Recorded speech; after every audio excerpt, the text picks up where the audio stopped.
Boom, we're on YouTube. Don't worry, folks, I'm going to get that light taken care of soon.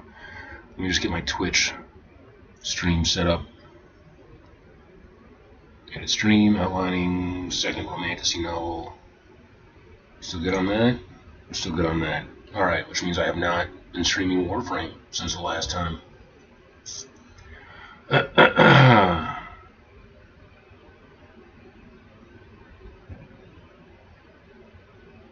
Alright, yeah, that's all good to go.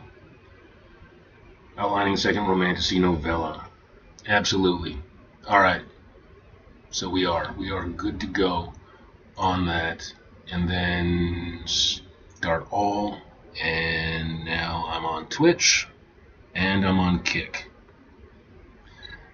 Hey guys, it's Jack again. I am back to hopefully finish the outline so I can start on this first day of the year, I think is the plan. So get the outline done and then start writing chapter 1 and try to do what I did with the last book where I was doing about a chapter a day.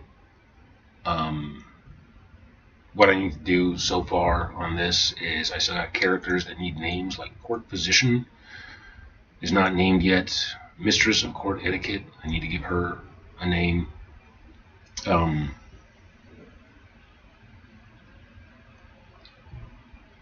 Sir Aldrich, he's covered. Lord Halbrecht, name sound a little similar. Sister Kayleen, Half High Elf, yeah, I got that thrown in. Lord Fenric, Catgirl Mage, she still needs a name.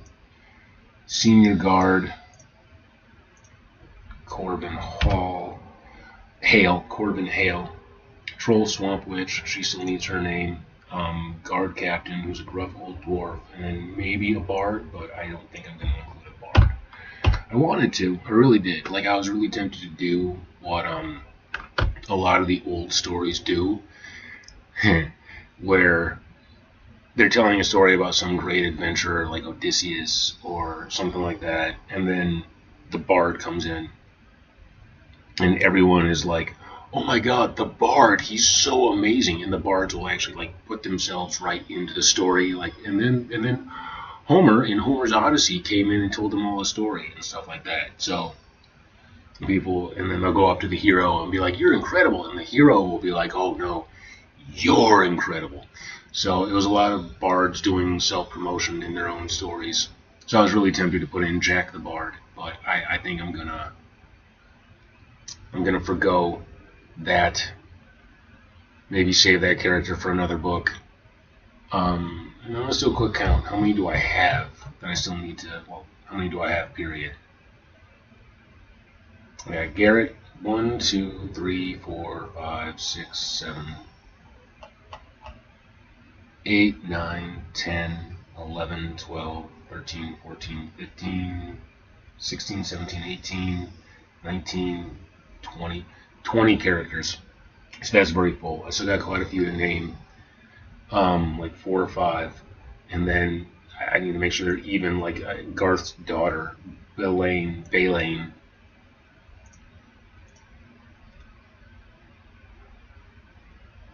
gotta figure out how to write that name properly. It should have like an ampersand thing, but Belaine.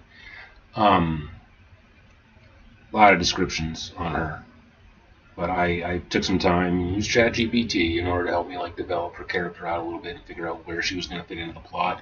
Because I don't want characters to disappear, and I don't want characters to just be stationary. Like, I don't want them to be fixtures. I want them to be moving parts within the story. So everybody has their own bit of progression, their bit of growth.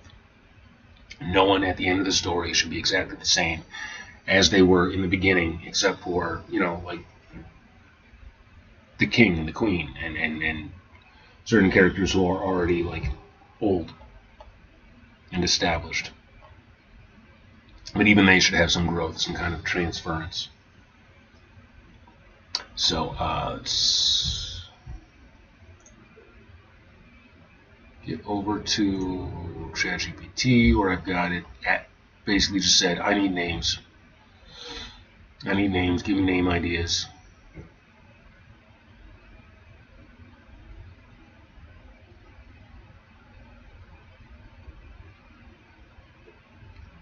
Dernick Iron Mantle, Captain Brogan Stonevein, Dernick Iron Mantle, Thrain Deephelm, Gorham Flintward, Huldrick Anvilborn.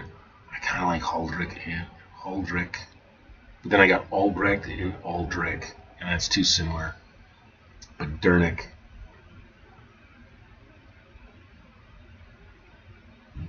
Captain Dernick Iron Mantle.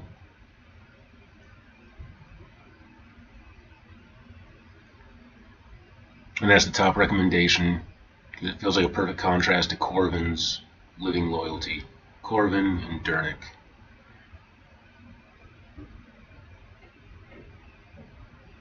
Yeah, sounds like a good name for a captain of the guard.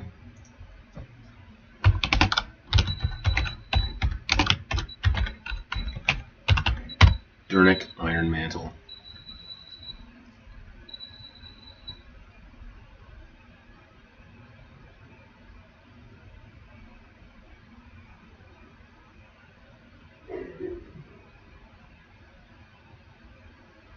Court physician was pedantic, academic, and a lovable mess. And it's snowing yet again. Son of a bitch. I'm trying to buy a vehicle. I'm trying to figure out my timing. Oh, there's the big, bulky neighbor who can't park for shit in the snow.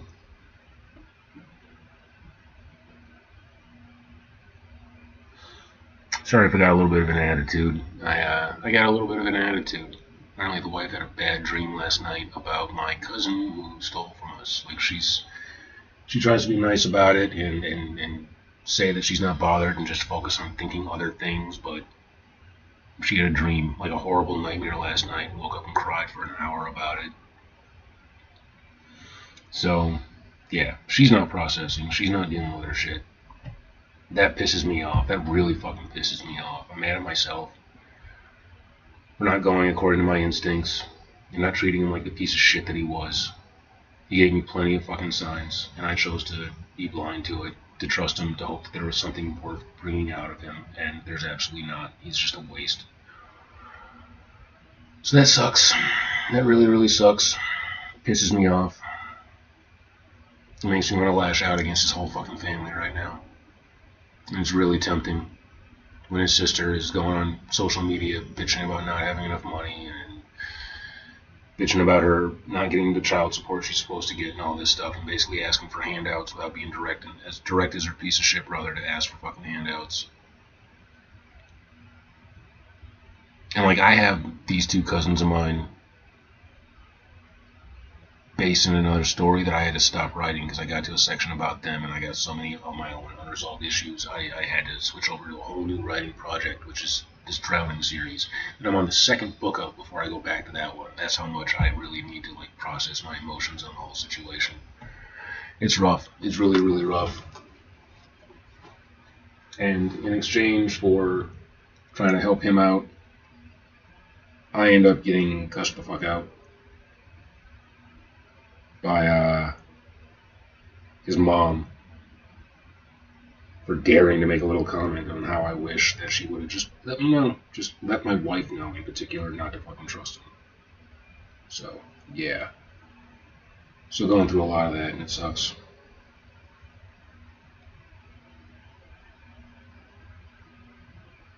I appreciate that. Did I forget to update my title and category? I thought I did that. I checked that. And yeah, it did go back on Warframe. What the fuck?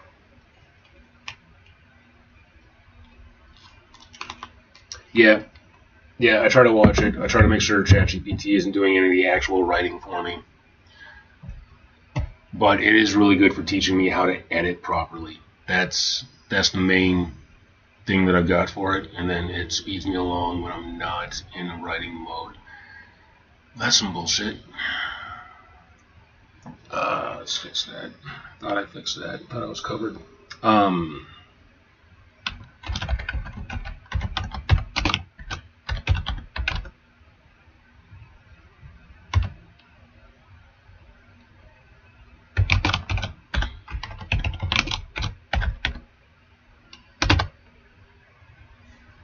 Should not be on Warframe. We're not doing Warframe. We're doing writing.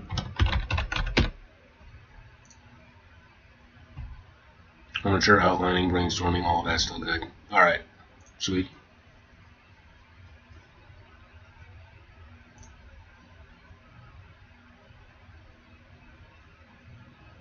Hellevar Quince. I don't like that.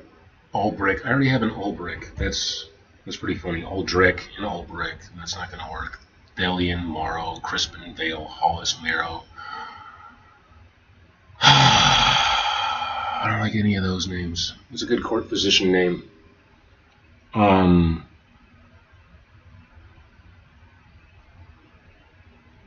Pennyworth Fenwick. No.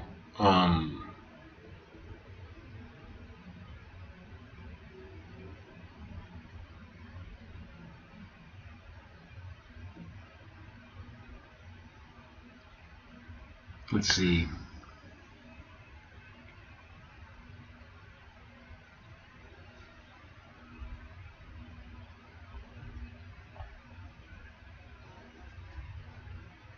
Scholarly, bookish, mumbles, pedantic, uses big words but often gets them confused, scatterbrained, experimenter, autistic, vastly intelligent but limited and socially awkward, never married, concept of romance lost on them, mistrust Arissa's magic. Do I want to do a total redesign of this character? Maybe I want to go the opposite way with him and make him reserved. I mean, a court physician.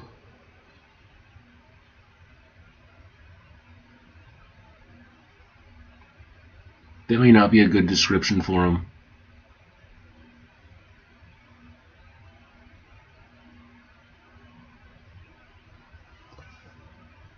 I think I want to do a redesign of this character entirely. Yeah. Hellevar Quince.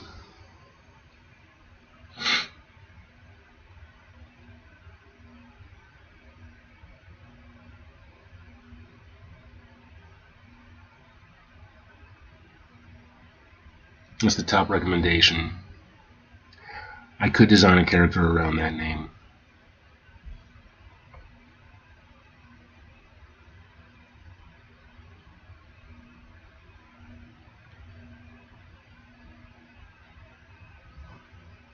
I like Isolde Fairwin.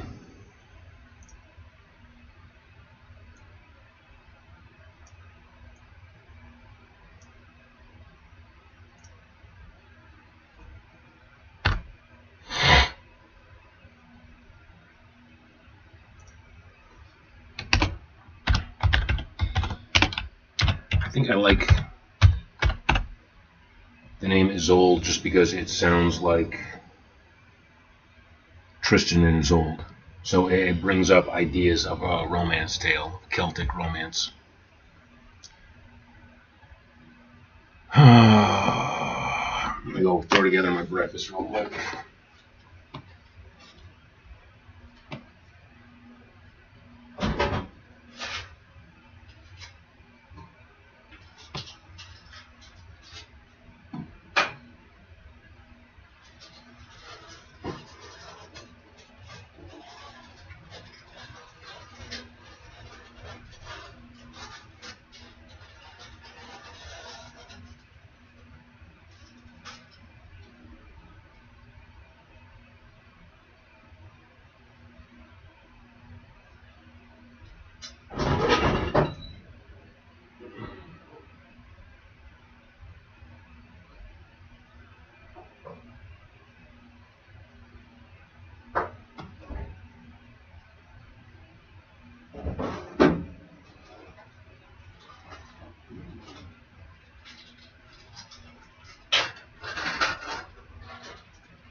Lulu, hush up. I can't believe it's snowing again. I'm supposed to buy a vehicle. I'm going to buy a car. The weather's been bad. The roads have been awful. It's snowing like crazy right now. Scholarly, bookish, mumbles, pedantic. Yeah, it doesn't really work for a court physician. Like, show all these traits you want to take out.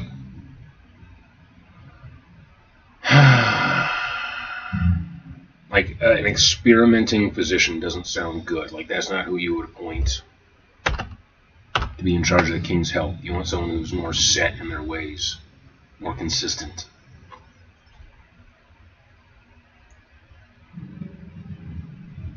Let's change that for consistent.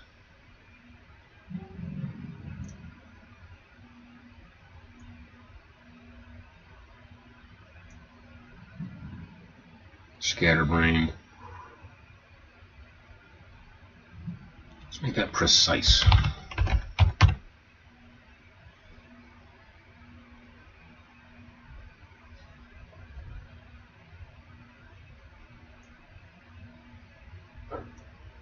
Let's make him stoic.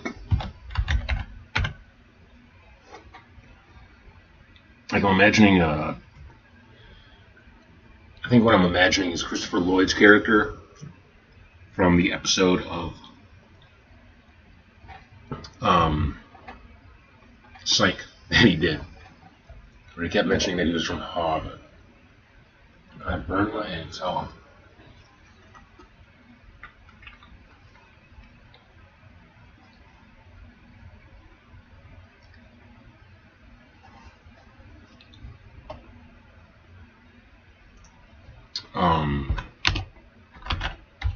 Proud, braggart. That's not how you spell braggart.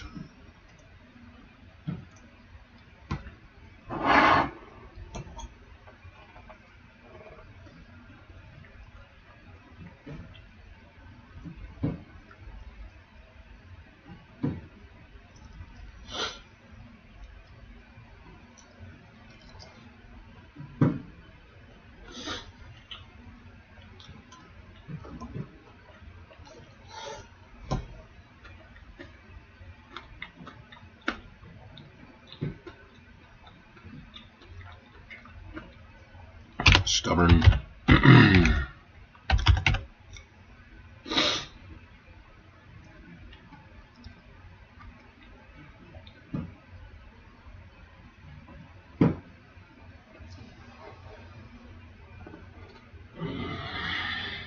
Mojo's back there destroying his hidey box.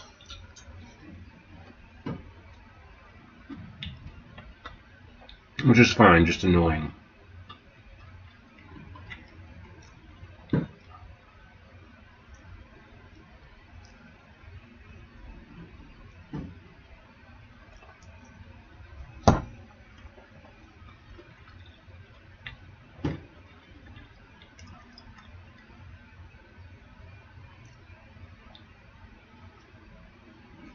I wonder if I'm using the word cloying right here.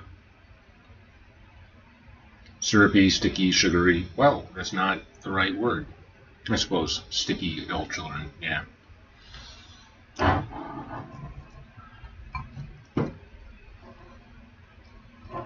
Mojo, buddy.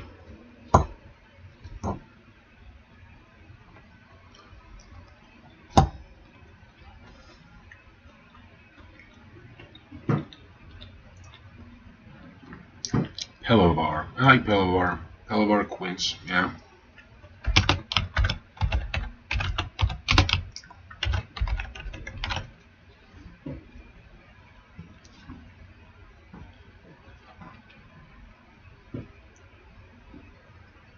Sir Aldrich, Albrecht.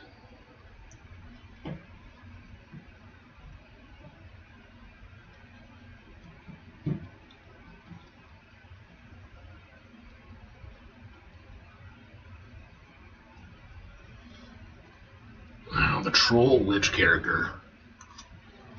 I actually have another writing project of mine,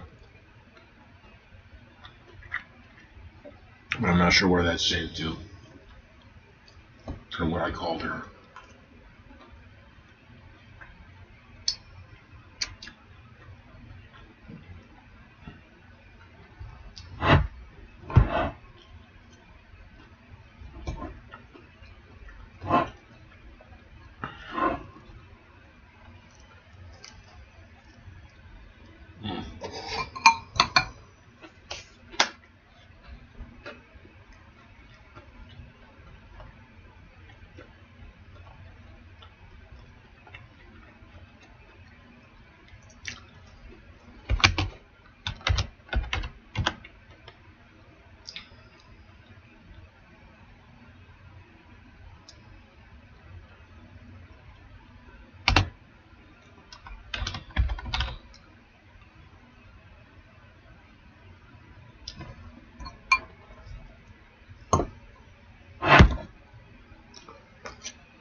Eager, dire, what?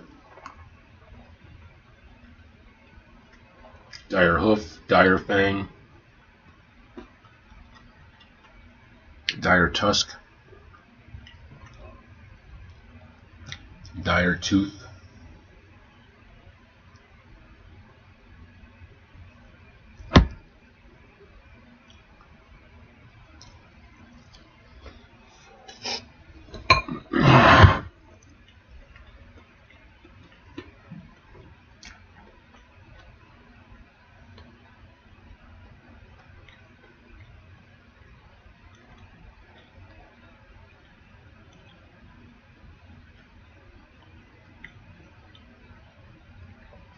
dire root.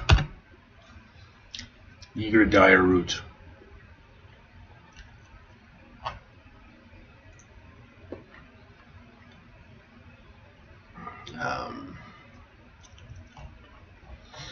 Let's see. Garrett, Arista, King Gregarious, Queen Gwendolyn, Garth, Galen, Jocelyn, Gregarious II, Belaine,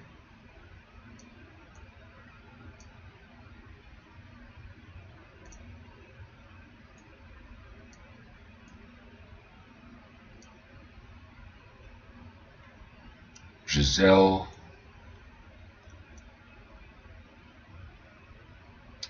Hellebar Quince, Isolde Fairwind, Sir Aldrich, Lord Hulbrecht. Too similar.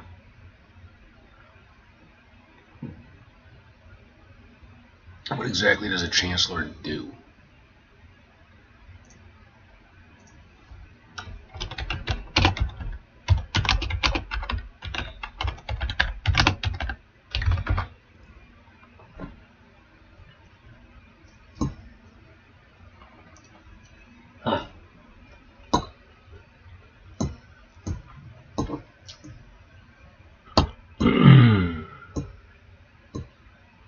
Okay. Leadership, oversight, strategic decision making.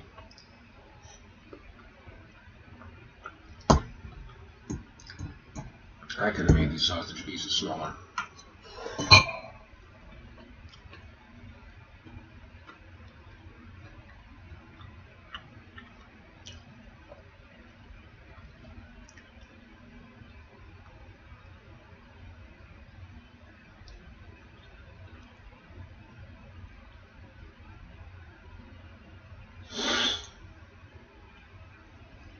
Secretary, a nobleman, prince, or king. Okay, so a secretary.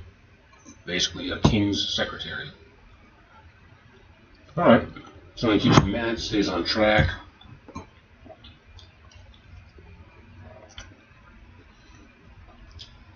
Sort of a right hand kind of guy.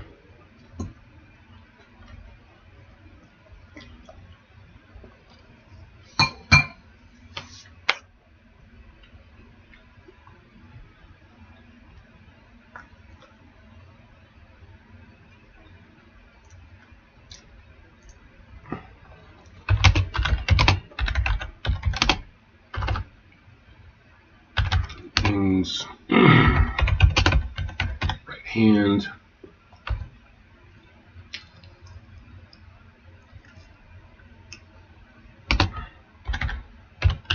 loyal, but often rolls his eyes at the king's outlandish sense of humor.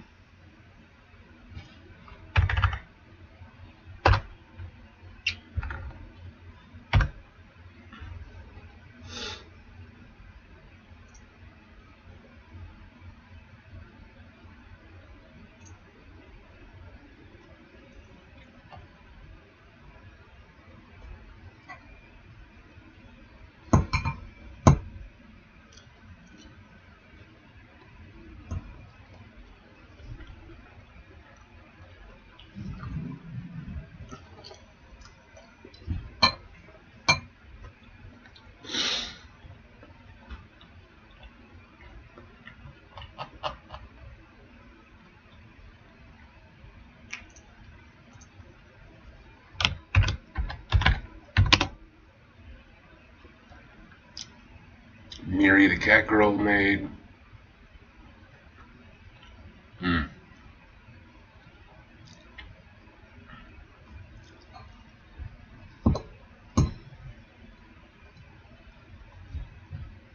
It's got suggestions for naming conventions.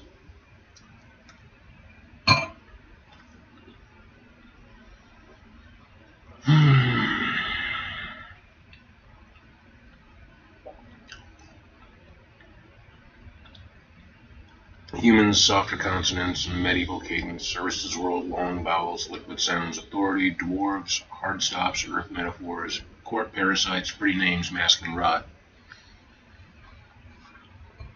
Now, what I originally did for the two characters' names, Arista and Garrett, is Garrett is based on being something as earthly as possible, so it kind of sounds like Garnet, the rock, like a precious stone. And Arista is taken from The Little Mermaid. It's actually the name of one of Ariel's sisters in the original movie.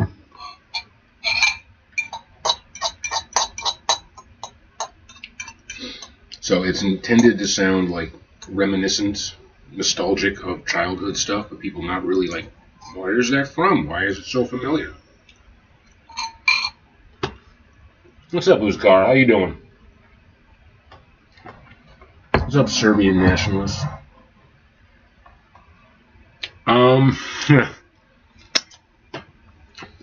Not great. I haven't read a whole lot of positive stuff about them. Like, it seems like they're pretty problematic from what I've seen, from what the media has shown me about them.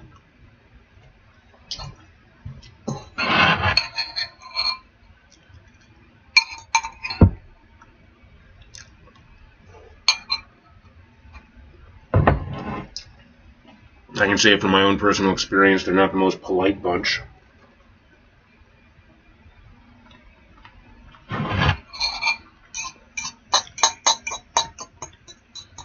Oh yeah, how should I investigate? And go set myself up outside some packed ghetto house and see what I can find out.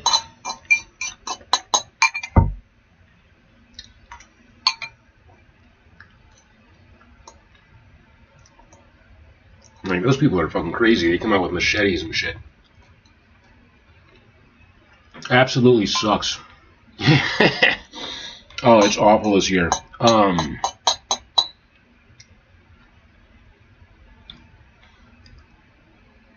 Basically, I get an email every single day letting me know that such and such a company is moving ahead with the hiring process, but not including me.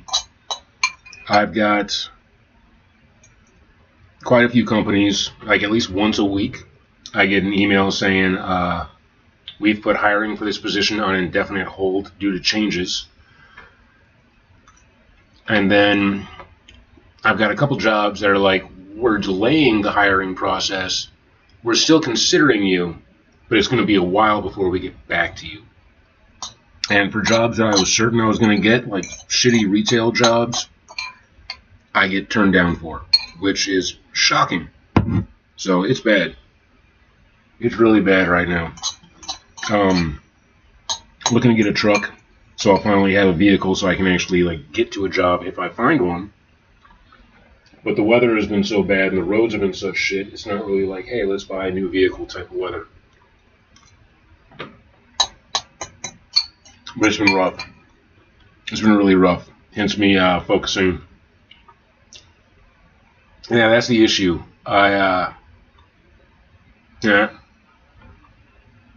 Snow's a little too thick for doing DoorDash on a bike right now. And I maybe live in a dense enough area where if I focus on like a few restaurants on Main Street, I can do that. Sure. Try biking through Minnesota winter.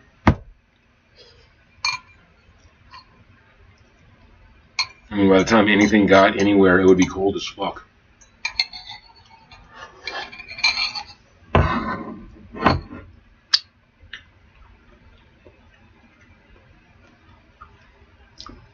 And a truck really isn't conducive for doing DoorDash. I'm only going to be getting like 21 miles to a gallon on the highway with that thing. That's more for moving in another 5 months when the wife and I are home. It's not a poem. This is the outline for the second book that I'm working on in a series. I just finished the first one. We are not living together. I'm living in an apartment by myself right now. She's still staying with her dad. And she's still on the fence. She told me yesterday she thinks about moving in with me every single day. I'm trying to talk her into just staying with me like 2 weekends a month. Right now I get one sleepover a month. Yeah. Yep. I've been here about 3.5 months at this point. And then started streaming again just because I ran out of therapy sessions that insurance would cover. And I haven't been able to get to church, and my entire like social network that I've built up to talk to about the stuff that I'm going through have their own shit. Like, in a lot of ways, they're worse off than I am. So I call people when I'm having a bad day, when I'm depressed, when I feel like I'm kind of circling the drain, and I end up having to cheer other people up. And that's not really an issue. It's good for getting your mind off stuff, but I don't want to bother people with my bullshit. So I'll just stream it live. That seems to work better. Be right back, guys. No.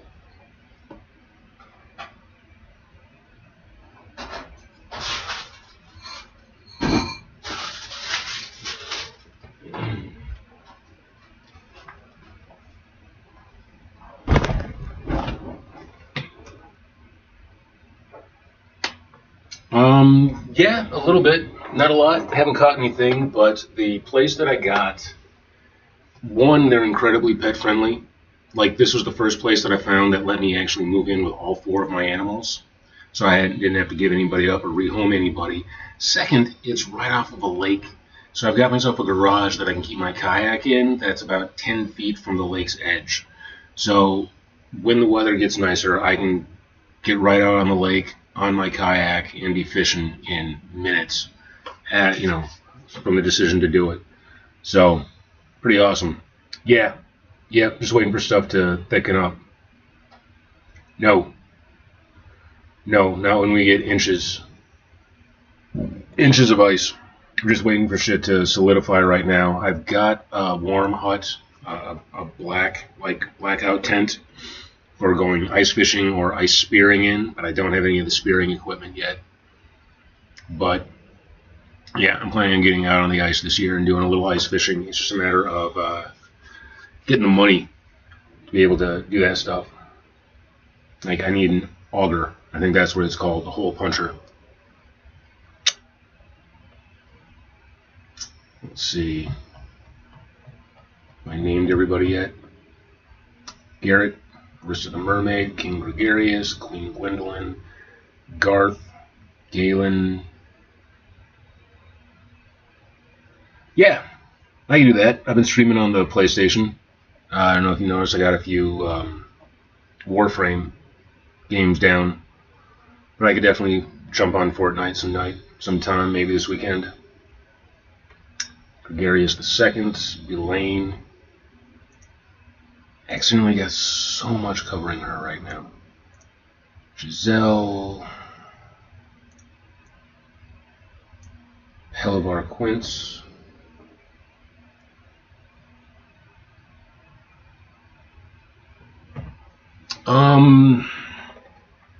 Yeah, I could probably make some time for that.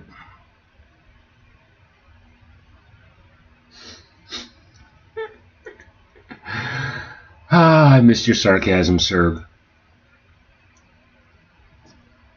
His old Fairwind, Sir Aldrich, Cupbearer, Lord Halbrecht. These names are too similar. Sister Kayleen, Lord Fenric, Master of Provisions. Bigot, racist, elitist, despite having come from humble origins.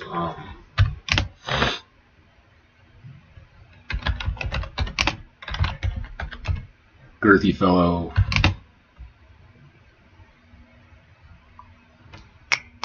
Epicurean.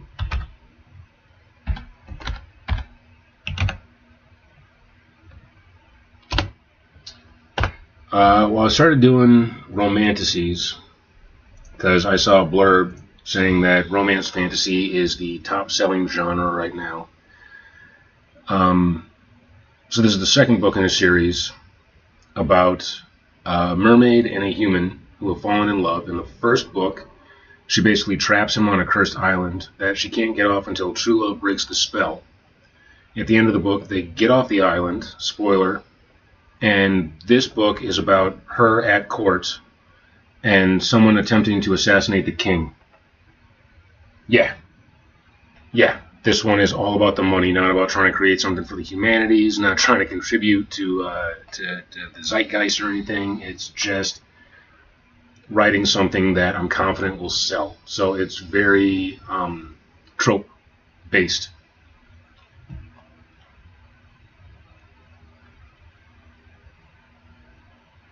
Can't be made for Kindle. Yeah. This is what I've been focusing on. Sweet. Yeah, this is focused just on trying to make sales, seeing as the job market is so shitty. But even in hard times, people still pay money for entertainment.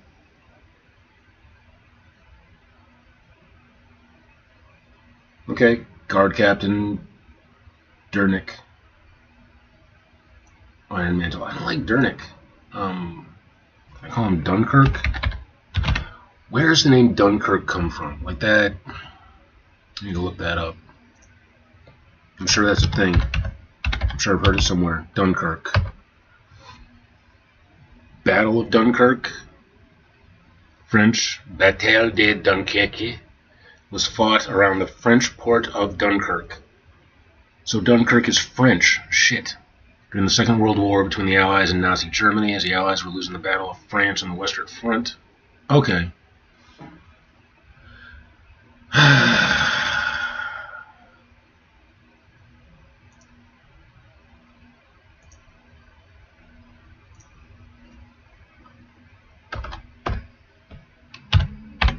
Let's call it Dunrick.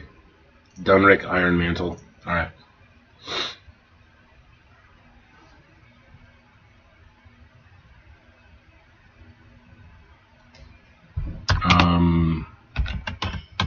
Harsh.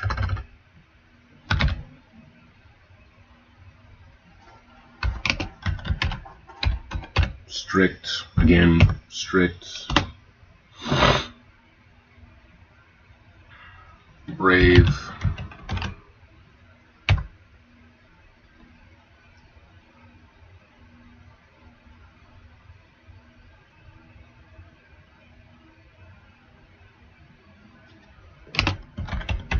solid,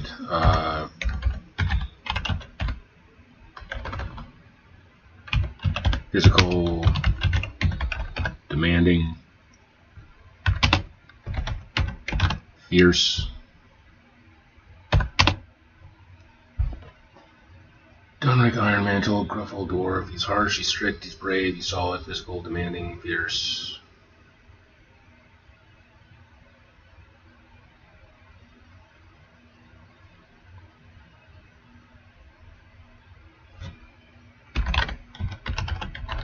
Boisterous. Hey, I spelled that right.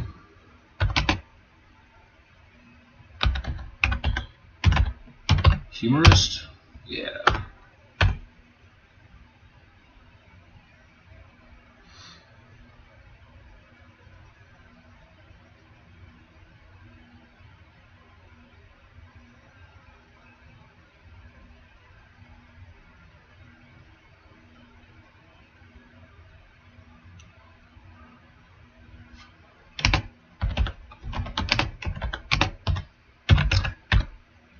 Drink.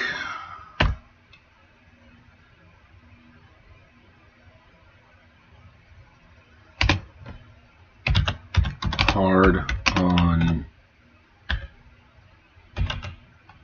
Corvin.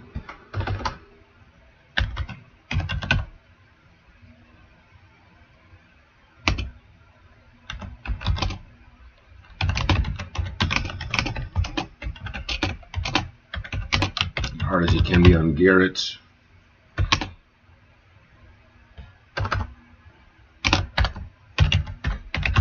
Taught them both.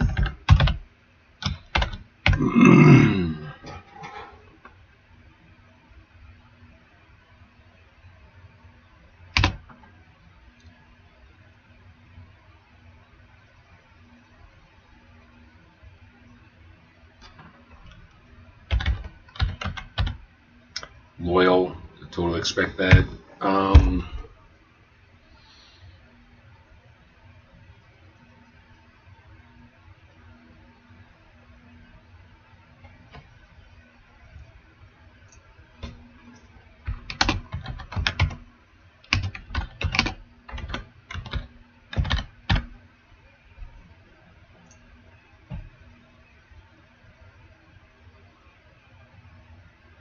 Plot high concept. This is a story about love that demands power, power that masquerades as protection, and whether choosing restraint is braver than conquest.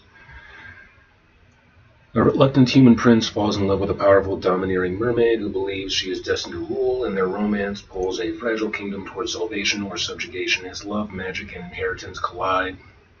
Goal of 17 chapters, 3,000 words each, plus one short hook chapter for the next book in the series.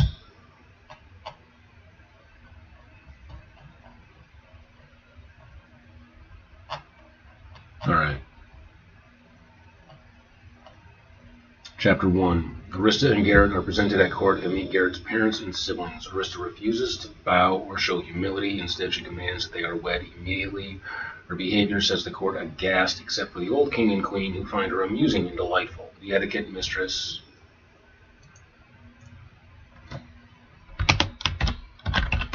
Isolde tells the queen that the girl seems like trouble. Gwendolyn scoffs at this and mentions how Arista reminds her of herself. The mistress replies, "You don't see how that's the problem."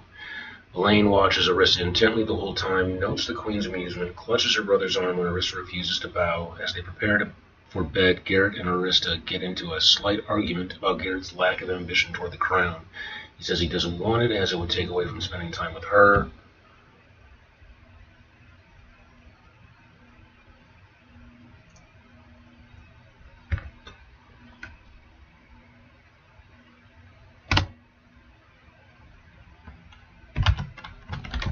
Because to be a good king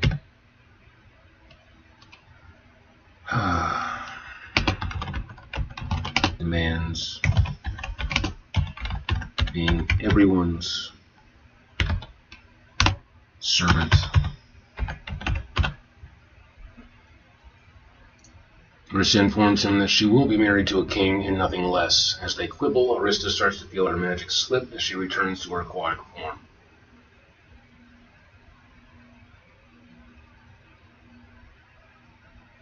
You must sneak out of the castle to return to the ocean to recharge your magic. The king exhibits first signs of declining health after meeting Arista.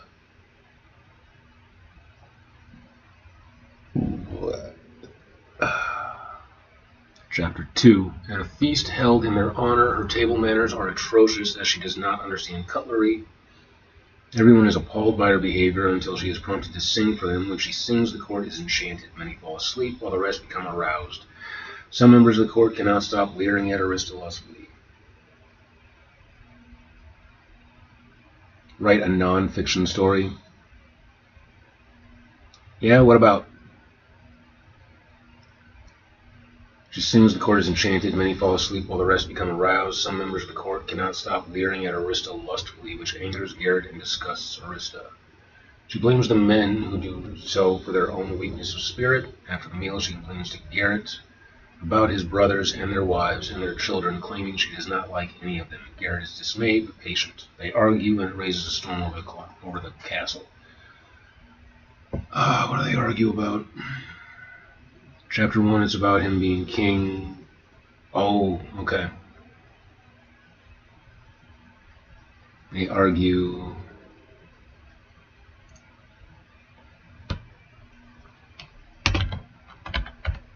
about the expected duties each one has about the other as a spouse. And it raises a storm over the castle.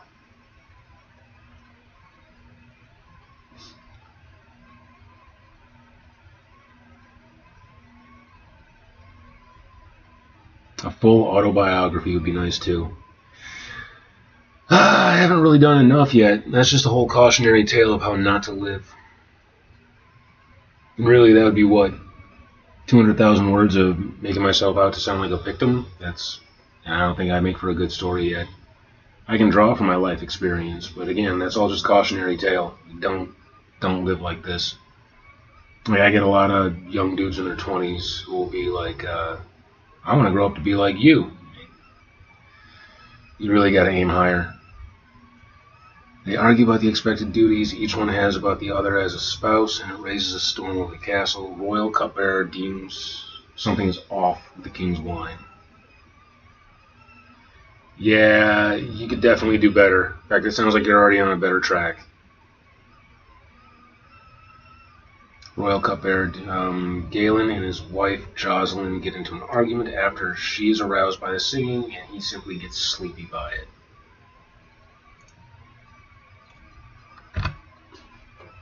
Garth whispers something in regards to.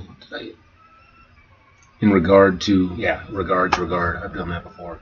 Suspecting Arista that Garrett overhears, Elaine is unaffected by the song but deeply interested in who is, judges everyone else but excuses her brother's leering at Arista. That is my tea kettle. Surprised you guys can hear that.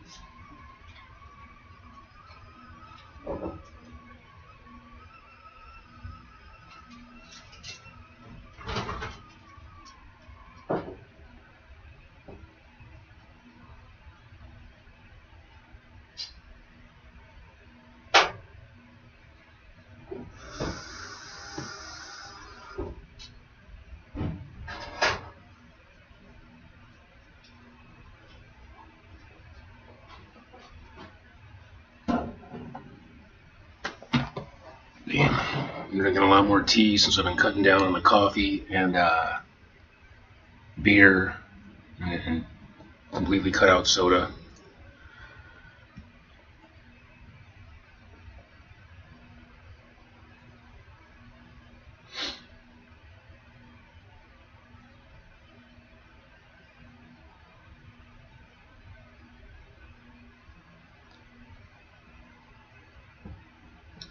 chapter 2. Remember, I'm only going for 3,000 words a chapter.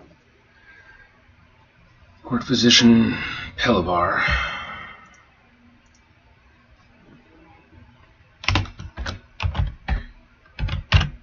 Pelavar and sister Kayleen. So you're going to have Kaelin and Galen. It's got to be Kayleen. Raised concerns about Arista and her effect on the gathering the night before. Garrett and Queen Gwendolyn defend her.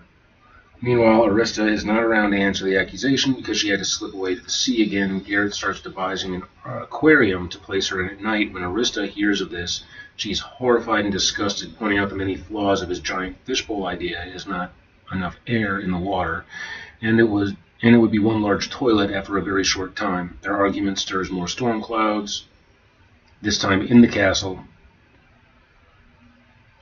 They catch the cat maid,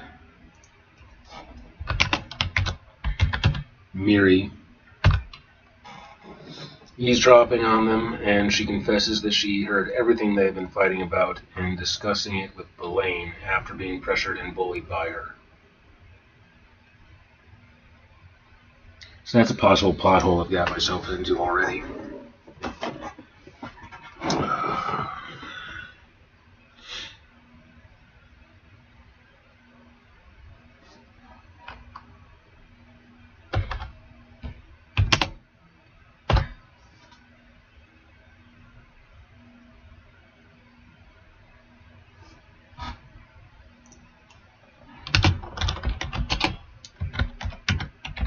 When questioned about what she has repeated, it becomes clear she has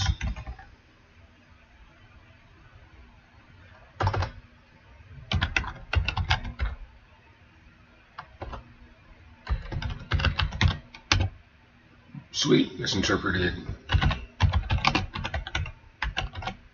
their conversations.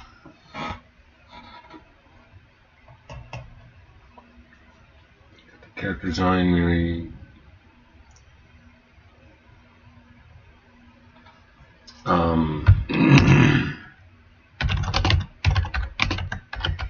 His deep affection for Garrett, since he advocated for her in the past and kept Elaine from abusing her position.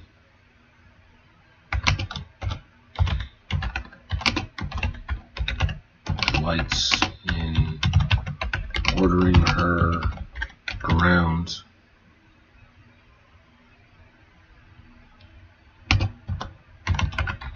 Seeming to forget that although Miri is a servant, she is not a slave.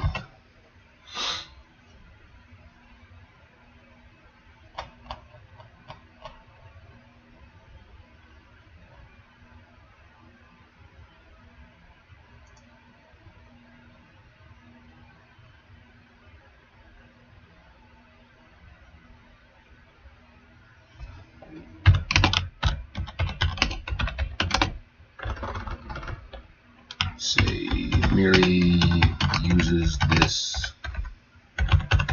opportunity to welcome Garrett back with affection that Arista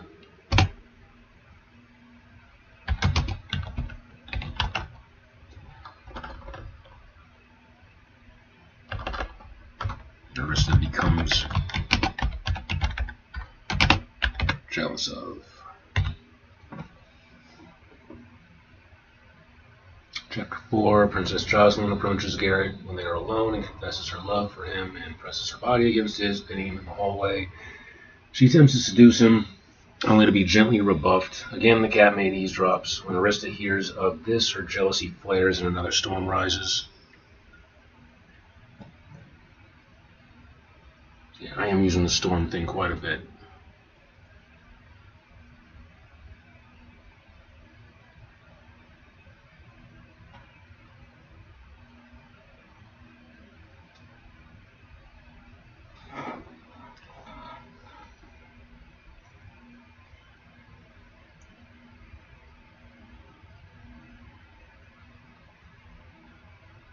Yeah, I'm oversaturating at that point.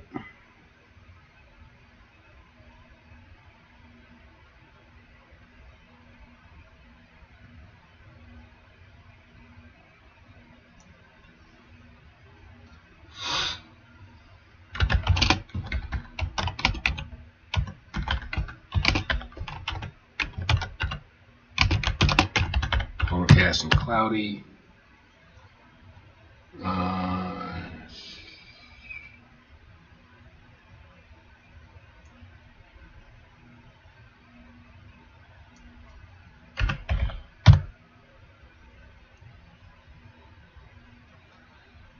Galen is further introduced as gentle but weak and chooses to dissociate from his wife's unfaithfulness rather than confront her initially. Elaine notices the confrontation, perhaps seeing Jocelyn huff off, and later reassure her brother that Garrett is cruel.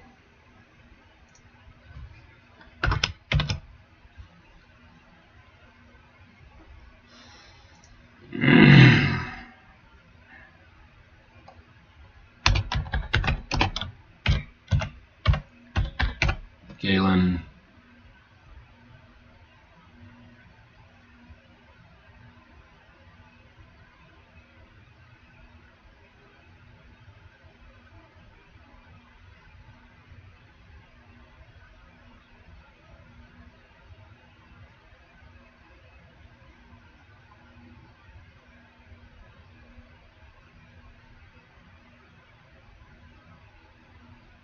And one thing that's difficult is I want all of this locked into a single character's point of view. You can't really cover every... God, that's tough. I'm really going to have to mess with the timeline quite a bit.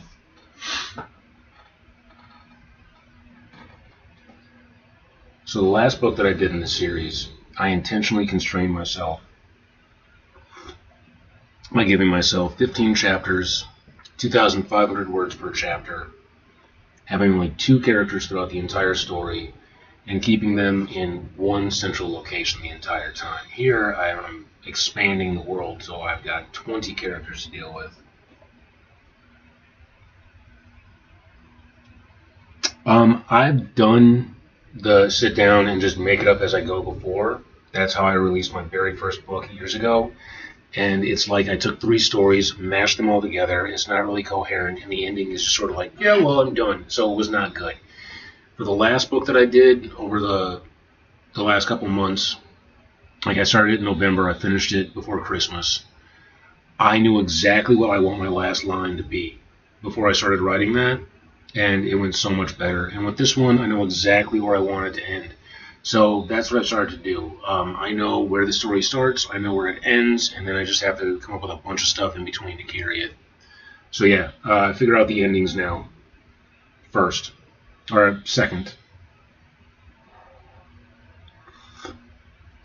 But yeah, I write with a specific goal, a specific scene in mind to end things with. It goes so much better that way.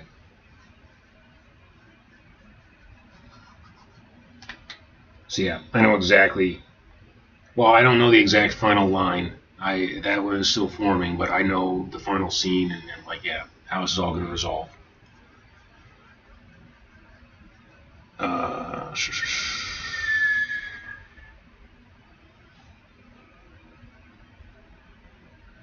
think I got enough there. Chapter 5. King Gregarious visibly falters in public. Court fractures into whispering camps. The physician is called in, and though he is baffled and claims it is magic, he still refuses to find a remedy, or he still rushes to find a remedy.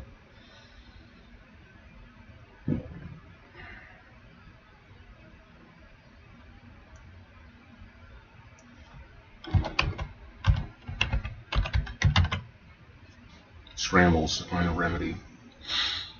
The king becomes bedridden, and Lord Halbrecht and Sister Kayleen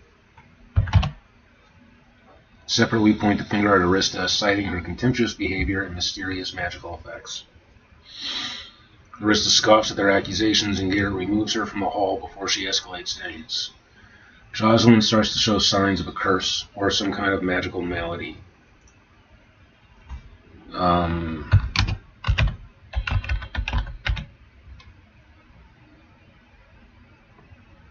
Thinking a rash or hives that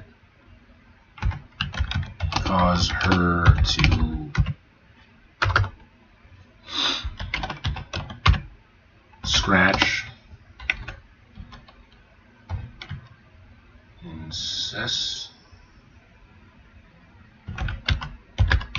yeah, I knew that was wrong. Incessantly. Thinking a rash or hives that cause her to scratch incessantly, and her skin to blister like a sunburn without the sun.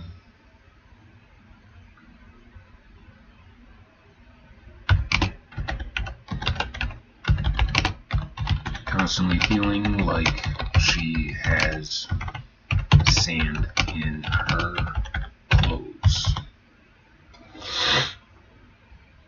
Elaine lavishes attention on her grandfather while talking up her brother to him, while also speaking for Gregarious too.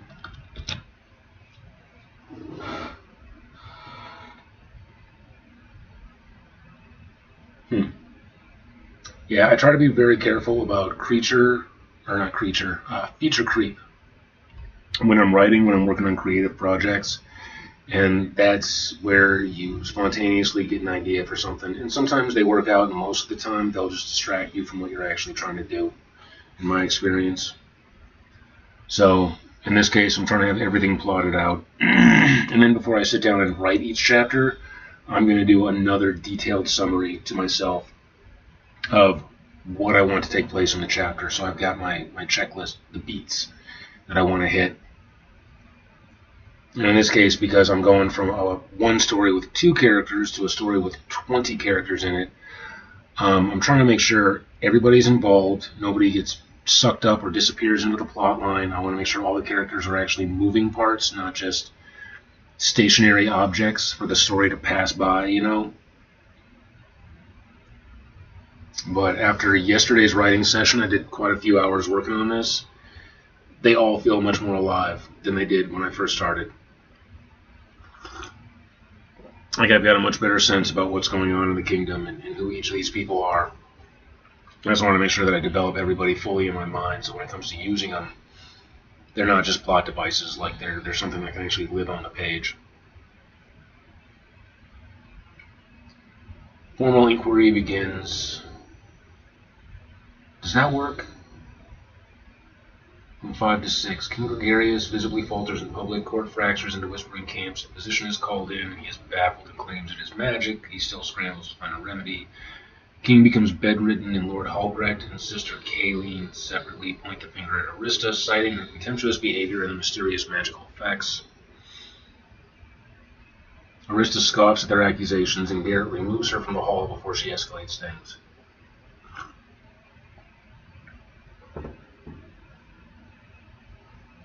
Jocelyn starts to show signs of a curse or some kind of magical malady, thinking a rash or hives that cause her to scratch incessantly her skin to blister, a sunburn without the sun, constantly feeling like she has sand in her clothes.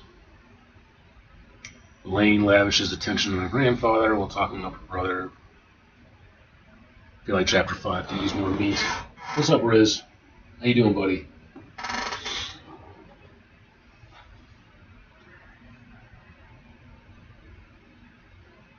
Formal inquiry begins.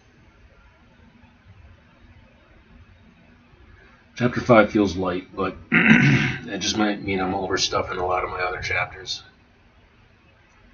Chapter 6, formal inquiry begins. Arista reacts abrasively and worsens optics. Garrett defends her publicly, but has his own subtle doubts based on her comments the first night in the castle.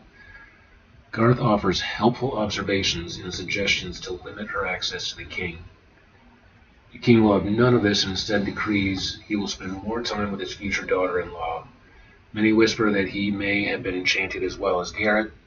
Elaine talks about decency, proper women of the court, and natural order of ascendancy. Kayleen prays over the king, sensing that something is wrong with the nature of the poison, like magic, but also not. She admits she doesn't feel any magical connection or ties to Arista. And no wards have been broken.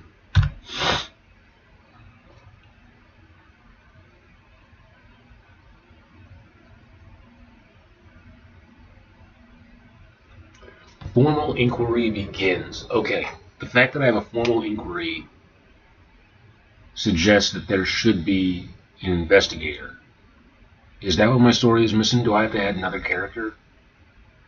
Like, who's doing the formal inquiry? Who's doing the inquiring? To try and nutshell it, this is about a prince who returns home after being lost at sea for a year with the mermaid that rescued him, that he was stuck on a cursed island with for that time. And meanwhile, the king has suddenly become ill, and everyone suspects that it's her who's done it through witchcraft. So it's a romantasy sort of whodunit sort of thing. So there's an investigative element to it. And I'm just realizing I don't have an actual investigator in the story. Like, I should have a detective type character. Because I've got a formal inquiry, but like, who's doing the actual inquiring?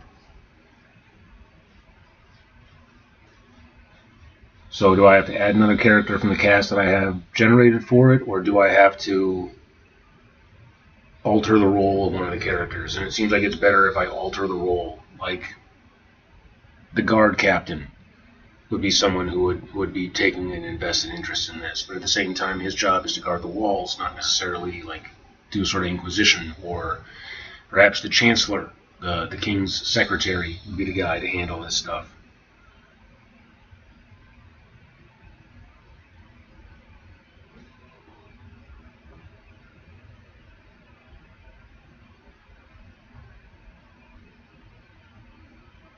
Yeah. Yeah, I'm trying to write stuff that's trope based, that's not too out there, but it's just the way my mind works. I tend to mix genres. Like the last book that I did in this series was meant to be just a romantasy, but the first half of it reads like it's Goosebumps or something. Like, I throw in a lot of horror elements into it.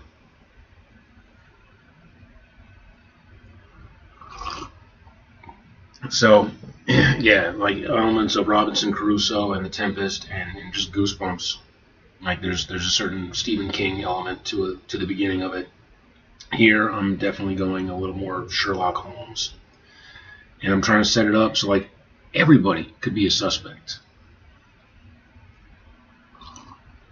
In fact, I even want like my main love interest to seem like a suspect through the entire thing. So even when you get to the end of the book, I want people to be thinking like, did she do it?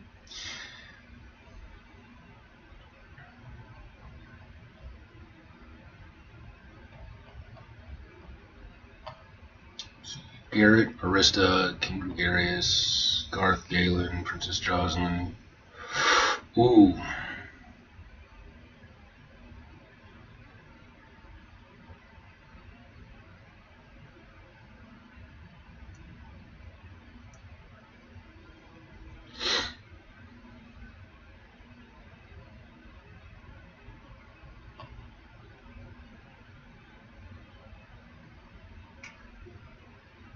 Romance is pretty ridiculous, in my opinion. I believe we got the word romance from Rome. Like, it's a Renaissance term.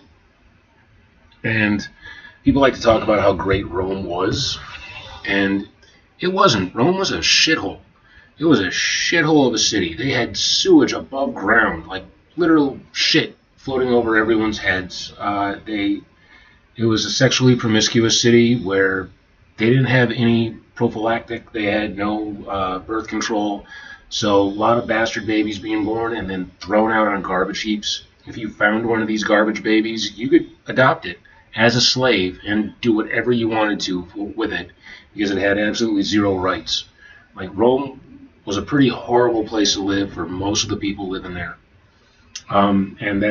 But we have these great, grand impressions of it, and that's kind of what romance is, where you've drummed something up to such a ridiculous degree where it's really not everything you've made it out to be. Like that's kind of romance is exaggeration, ridiculous exaggeration, and I'm saying that as a romance writer.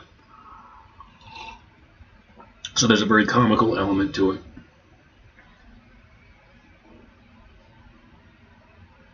I think what I find the most interesting, or one of the biggest challenges, is trying to write things that are sexually graphic in a poetic fashion so that on the first pass through, people don't even realize that you're writing about characters fucking.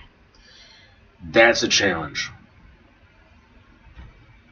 And that's something you need to do if you want to publish your stuff to like Kindle or to Amazon or stuff like that. Like you can have sexually explicit content, but you can't be sexually explicit. That's the big challenge. And kind of fun. That's where poetry comes in. That's the best use of poetry, in my opinion. Because poetry is either you're trying to describe a feeling, something you can't actually explain, or it's something that you can explain, but it's too graphic and too blunt, so you got to make it sound pretty so that people can actually digest and accept it.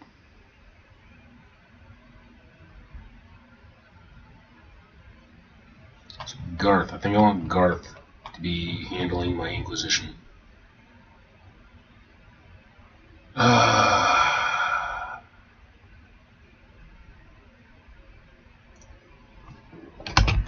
By Prince Garth.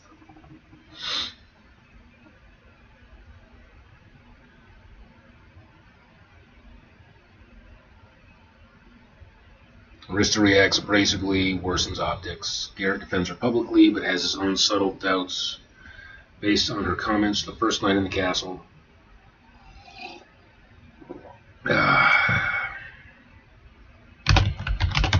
And subsequent arguments. Garth offers helpful observations and suggestions to limit her access to the king. The king will have none of this and instead decrees he will spend more time with his future daughter-in-law. Many whisper that he may have been enchanted as well by her as well as Garrett. Elaine talks about decency, proper limit of the court, and natural order of ascendancy.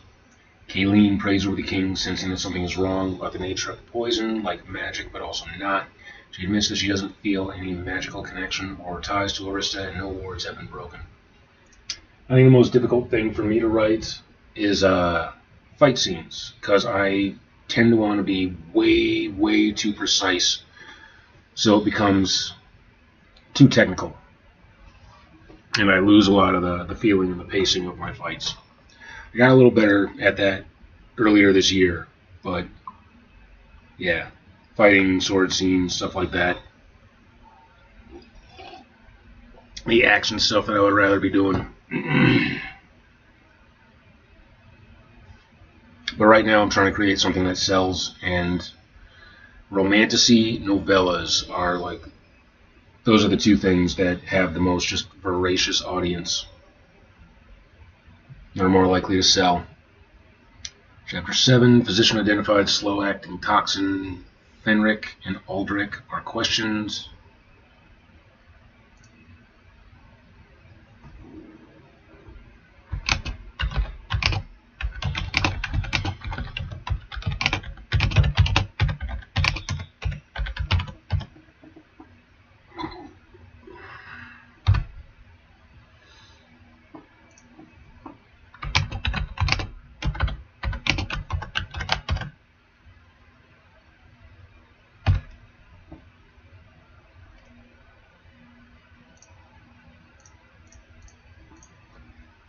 And I don't have a chef.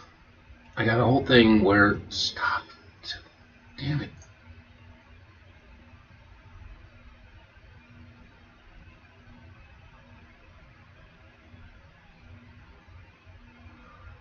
How do I not have a chef? Or do I make Fenric the chef? Fenric doesn't sound like a chef.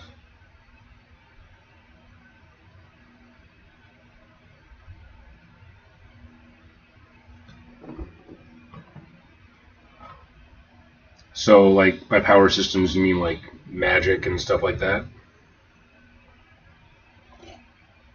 That can be tricky. I tend to go for very overpowered characters.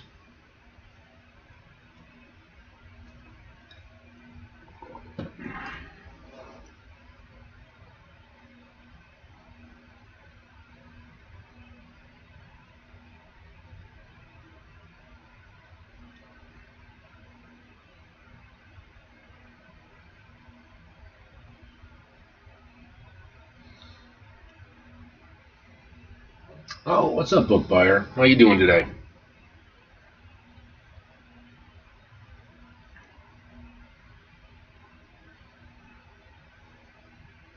It's good. It's good. Well is better than not well. Doing okay. Um, yeah, doing okay. A little upset. The wife had a bad dream last night about some of the stuff that we went through earlier this year with that family member ripping us off, and that really bugs me because she's the one who's trying to act like everything's fine, like it's not. Yeah, yeah, she's trying to act like it's not a big deal, and if she's having dreams about it that cause her to wake up and cry for an hour, she's clearly still processing a lot of very powerful negative emotions, and it sucks that she can't just come out with it. Like she spent some time talking to a therapist, but did not talk about that, and that really bugs me. How she chooses not to deal with things that so clearly bother her. What's up, Riz?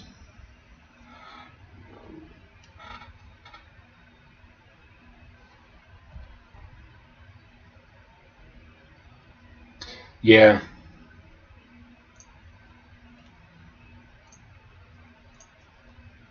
yeah, and it's really tough for her. She had her own trauma like growing up that she just learned to repress on a regular basis. So she's one of these people who's endlessly wants to be busy, and if she's not busy, then she wants to be stoned. So she's always kind of like masking stuff and never really dealing with it. Whereas I grew up with a mother who was going to college to be a therapist while I was a kid, and she's blind. So everything that she was studying on tape. So I was literally like growing up listening to books on psychology. So I study Carl Jung and Joseph Campbell and the hero's journey and all of that stuff, and do writing as a means of catharsis, particularly when I'm stressed. Whereas my wife, it's all about avoidance and busybody work.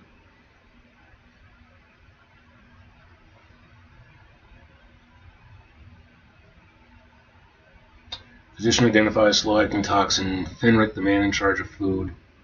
So right now where I'm at is I'm going through, I'm making sure that I have all the cast that I need, all the characters. I'm making sure that nobody is disappearing into the plot line. Everybody has growth.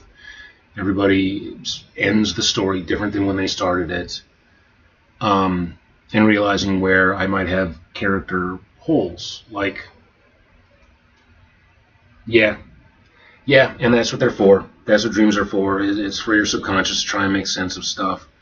Um, but like I said, she smokes a lot of pot, and marijuana not only increases your anxiety, but it also stops you from dreaming. Like it'll block REM sleep. And I know yesterday she spent the whole day with her dad because it was his birthday. Well, not the whole day, part of the day. She came over and spent a little time with me earlier in the day because we were going to do something where we got snowed out because of the weather. And so in the afternoon, she did not get a chance to smoke before she went to bed. So she went to bed sober, and that means that her brain was actually able to give her the dreams that it needed to in order to help her process her stuff. So, yeah, ordinarily she would smoke before she goes to bed, and then that blocks REM sleep. So you're never really working through your issues. So yeah, that really sucks.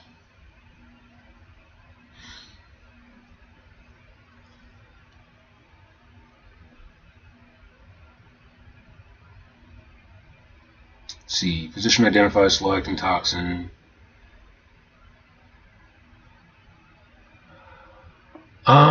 It's going good. It's going pretty good. Like I said, I'm going through and I'm making sure that none of my characters are disappearing into the plot line and making sure that I actually have all the roles filled. Like I got to the chapter 7 outline that I have here and I'm realizing like I've got a whole thing where the king is getting poisoned, but I don't have a chef. I did not include the person cooking the food. And I'm wondering, do I incorporate that in a role that I already have, or do I have to create another character? Because right now I've got 20 characters in the story total, which is 10 times more characters than I had in the book prior to this one. Yeah, I've got a cupbearer, but I definitely need a food taster. And again, I'm wondering, is that role already covered? And I just don't really realize it. Like, I've got Fenric, the man in charge of the food stores, and Aldrich, the cupbearer, are questioned. But I see Fenric as being the guy who's in charge of what's coming into the castle and like the pantry dude. He could. Yeah, that sounds like a good dual role for him, for sure.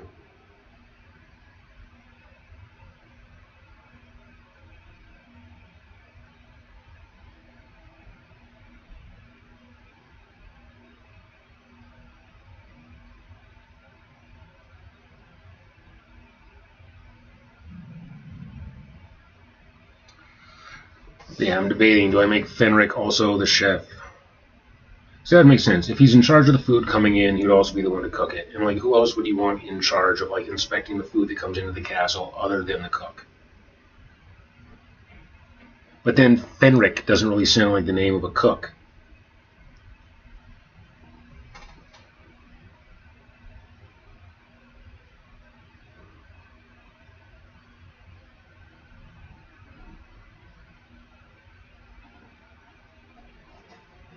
So whose wife? The cupbearer's wife or the king's wife?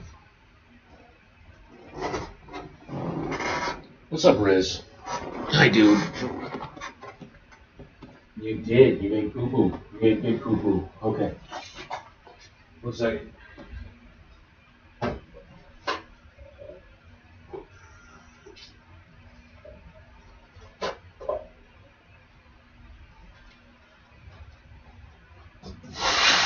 It's not a big movement, buddy.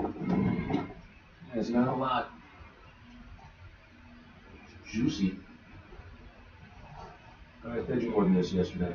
You. You, buddy. Not to shame you, but you.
me see. Make sure there's no poop on your tail.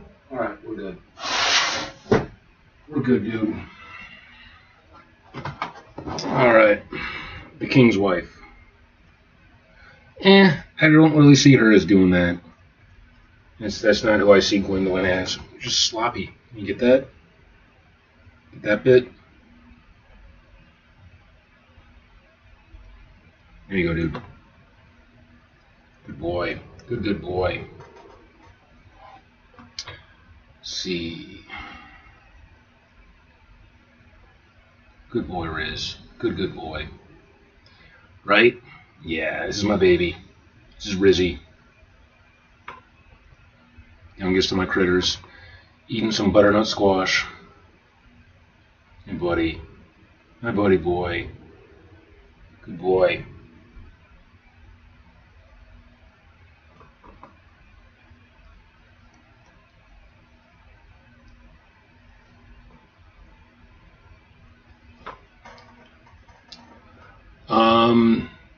Yeah, I'm seriously thinking Fenric, the man in charge of the food stores,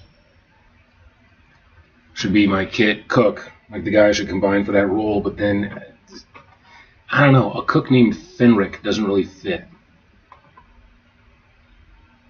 That's where I'm kind of running into a bit of just sort of a naming issue. Like, I kind of want to redesign his character a little bit. You get this piece? It's tiny. It's tiny.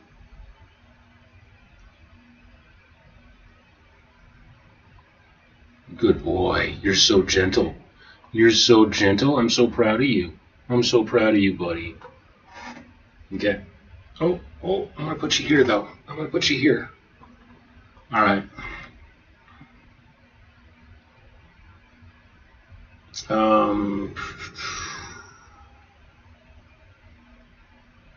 Yeah, Fenric is definitely going to be my chef, but now I feel like I want to develop him more.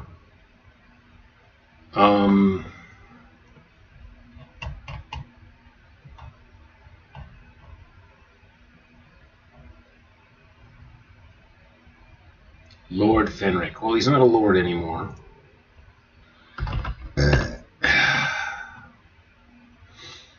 Master of Provisions.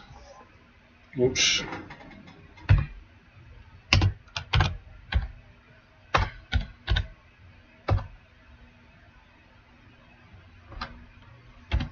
Well, where are you going?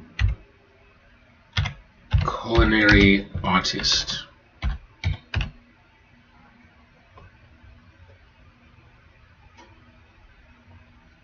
See, and that's a lot to juggle. I'm trying to constrain myself when it comes to characters because I've had issues in the past where I will throw in way too many way too soon, and then it gets confusing as hell.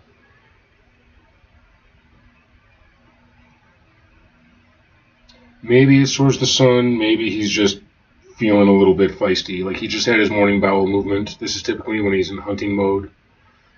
Normally I like to take him on the evening. Oh. Yeah, you want to be on this side? You can be on this side. Not a lot of sun yet, but there's something. So yeah, I've had issues where I've had way too many characters just like pop up in a story, and then you end up losing like the narrative as to who's doing what. So I've been trying to limit myself. That's why in my last book I only had 2 characters, and why this time when I'm spending so much time on the character list, so I know exactly who everybody is. I don't have any like feature creep, because I've done it quite a bit, where you're working on something and then you're like, oh, and this, oh, and that, and then you take yourself way off course. Sometimes it works out. Most of the time it ends up with me getting bogged down and then picking up a whole other project.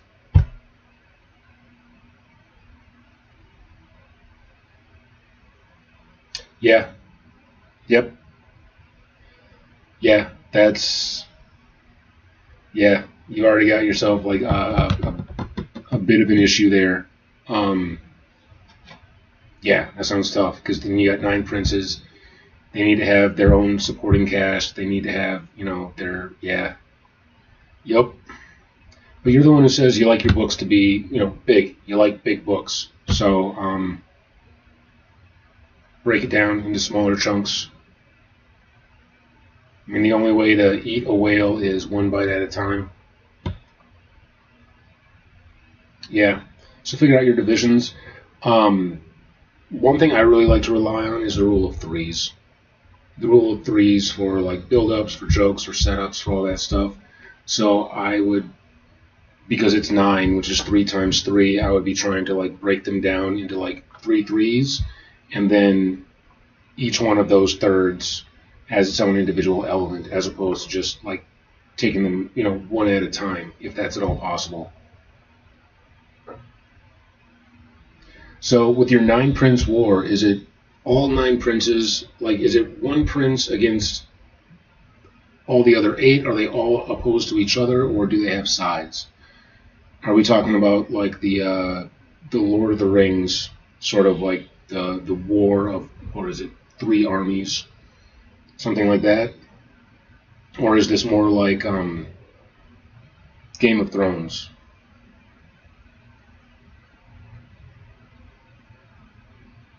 Okay.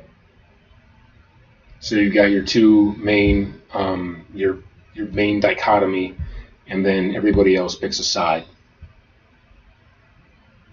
That makes things a little bit simpler.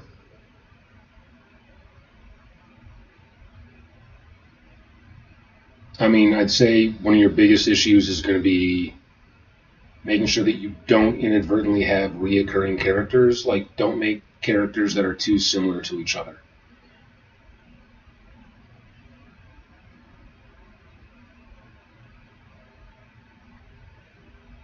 All right. And have you studied character archetypes? Like, do you know about the Greek archetypes, or what are typically used as the standardized? I'm not talking about like the Carl Jung, like the jester, the magician, all that stuff. That could be interesting. Okay. So you got your Ares type, your Dionysus type, your Hermes type.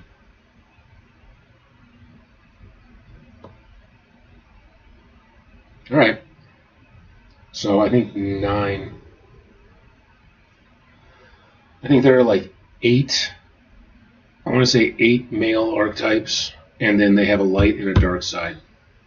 So like Ares, which is the warrior, and the warrior can be divided between the protector or the gladiator. You got Hermes, which is the fool. Dionysus, Zeus, the king. Yeah, so you got like a bunch of Greek figures, and then they throw in Osiris as the Messiah archetype.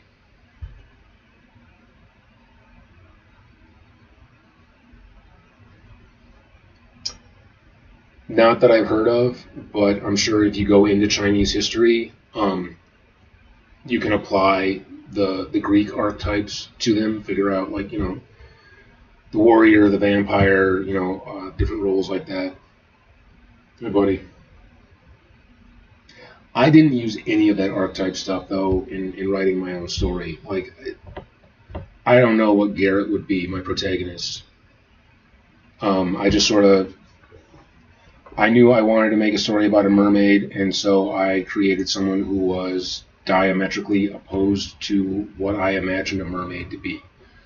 So I create, my mermaid character is actually based on nightmares about mermaids I used to have when I was a kid. Because they're horrifying creatures. They seduce you into the sea and they drown you. Like, that's what they do. They're not these pretty Disneyfied things. They're not the fish-bottom girls that we see. Like, I imagine them as monsters of the deep that just happen to have some attractive features to them. And so that's what I based Arista on. I mean, for Garrett, I just wanted the opposite of that. I wanted someone who was just earthy.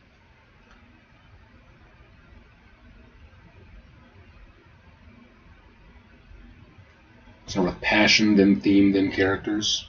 Hi, buddy. Hi. Hey, guy. Hello, dude. Hi. Hello. Hello, Rizzy. Hello, my little fella. This dude is going to be a year old in a little over a week now. Oh, hello. Hello, my little January baby. It's a horrible time for bearded dragons to be born. Hey, buddy.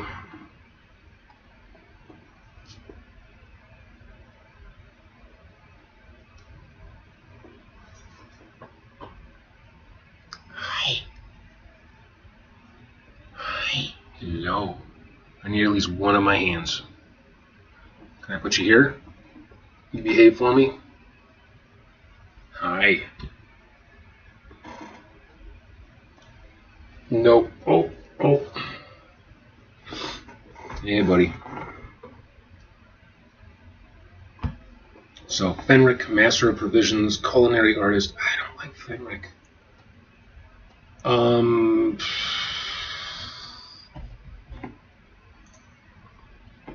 Alright. Let's go to the chat. Chat GPT. I need a new name for a character. I want something foodie. Something that makes you want to eat.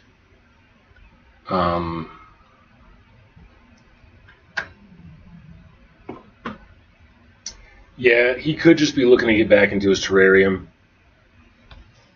Or he's just exploring. He is a juvenile. So I'm really lucky that he's not rowdier than he is. You're a very well-behaved boy. You are. You could be so much worse. My good little fella. You want some bugs. I know you want some bugs. I'm all out of bugs right now. I can't order bugs in the wintertime. They don't show up alive. Hey, buddy. Oh. Just rubbed his beard on my hand. Because he's got a head shed going. Hey, bud. Oh.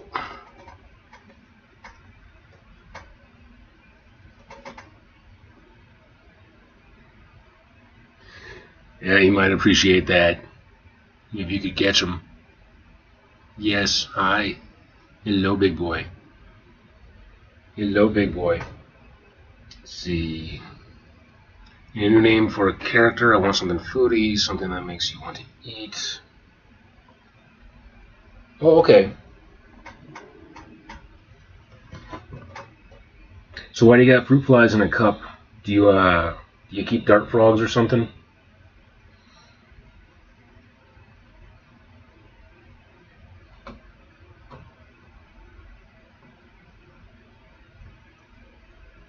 Antoine. Ah.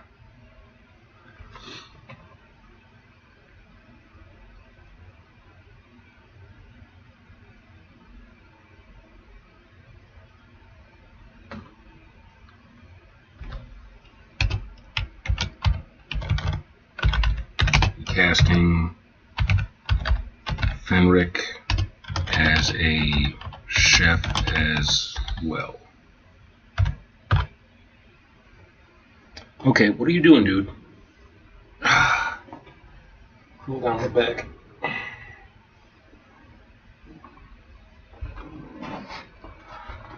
Hey, buddy. Hi, buddy. Oh, hi. Hello. Can I put you back up here? Good dude. Good dude.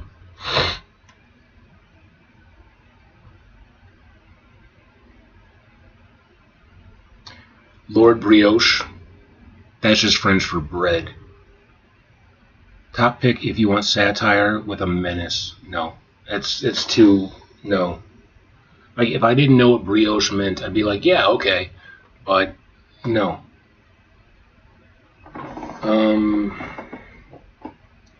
Pomeroy. Severin. Named after the rich French cake. Pomeroy. I kind of like Pomeroy. From Pomme, meaning apple, sounds noble, tastes sweet, easy to underestimate. Pomeroy. I kind of like Pomeroy. I do like that. I can play on that. I can use Pomeroy as his whole description.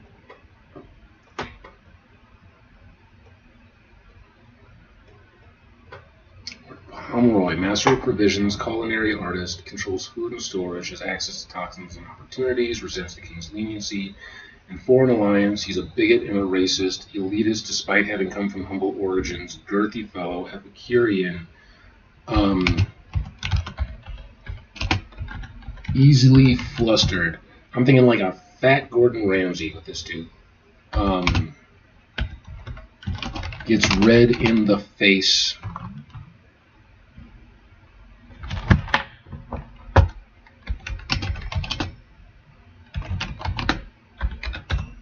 Often and easily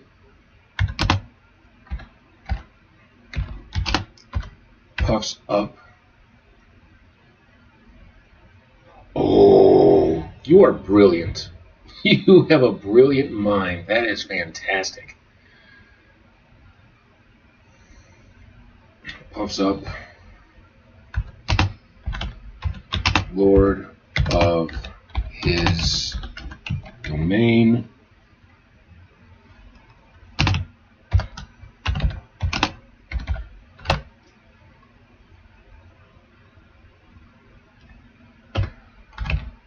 Kitchen and pantry.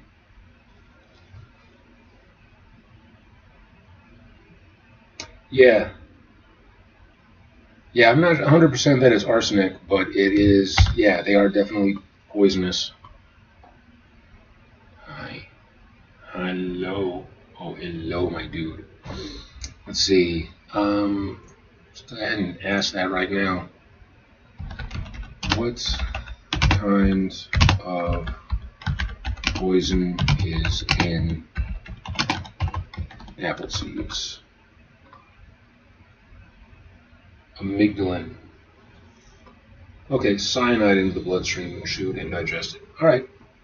Yes. Amygdalin. It's interesting that that sounds so much like amygdala.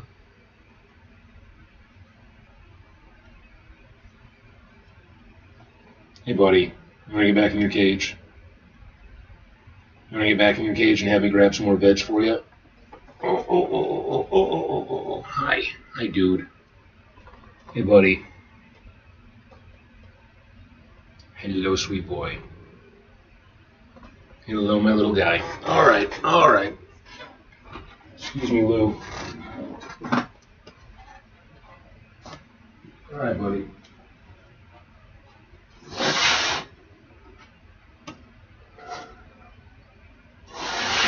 Here, I'll get back to you as soon as this writing session is done.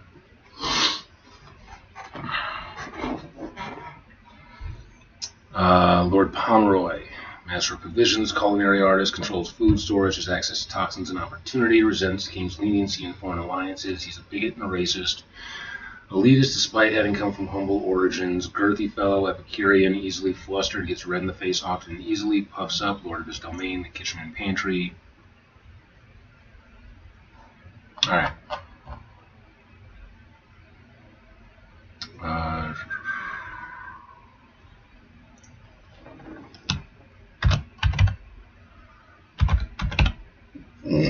I only have him mentioned at one point in the story. Okay.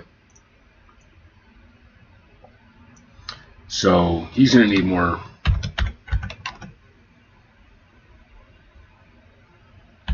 Pomeroy. Lord Pomeroy. Position identifies slow-acting toxin. Pomeroy, the man in charge of food stores, and Aldrich, the cupbearer, are questioned. Magic is still the primary suspect in the king's illness. Even Arista admits to that.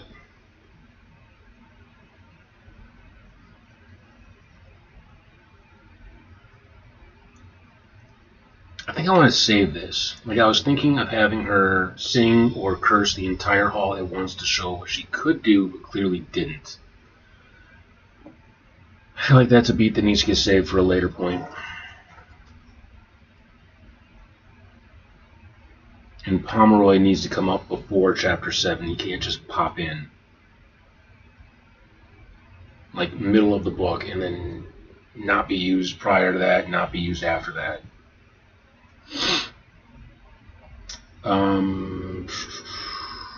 course, then again, I gotta watch that feature creep. I can't have characters coming up too often and taking up space where they don't actually move the story forward. Okay, but chapter 2 is a great place to pop him in. At a feast held in her honor, her table manners are atrocious and she does not understand cutlery.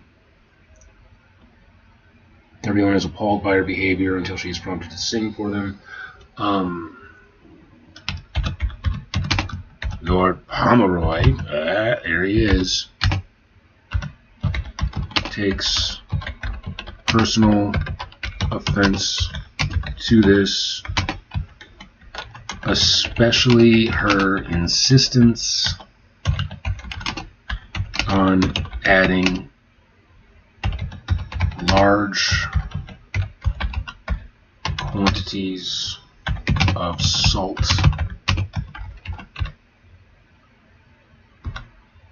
to everything she eats.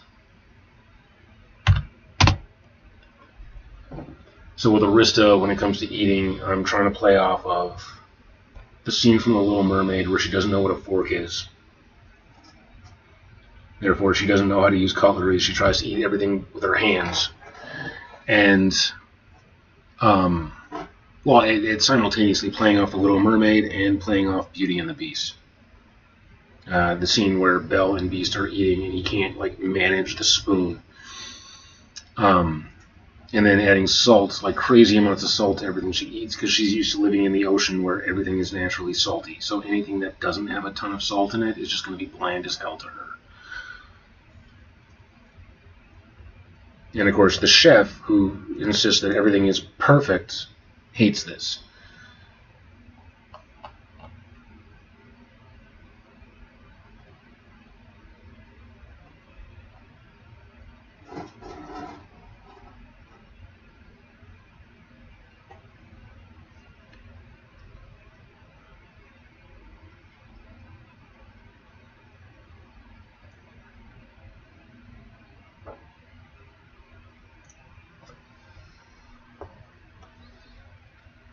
Evidence is inconclusive, which is sought after for further questioning. Captain of the Guard is uneasy about how things are turning. No, not Captain of the Guard. Corbin, who is simply a lieutenant. I demoted my previous Captain of the Guard and added a new Captain of the Guard so that I could have my old Captain of the Guard become the Captain of the Guard by the end of the book, because I want certain characters to be elevated and other ones to move on. Again, trying to make sure that my characters are actually moving and growing and changing so that nobody is the same as they were at the beginning of the book.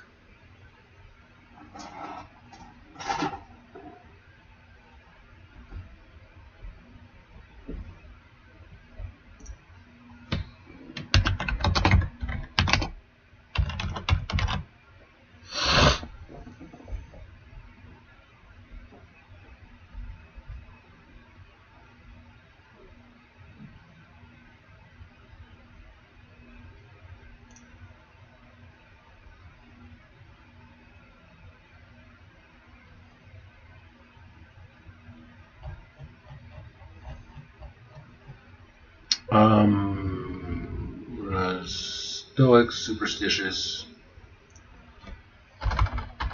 We're a stoic. Fastidious, anal, obsessive, precise, repressing anxiety, nervousness, easily startled. Thin waif of a man. I don't think waif is right here, because waif means servant or wife. Thing, stray, soul, orphan, urchant. Okay. Just say thin. Thin,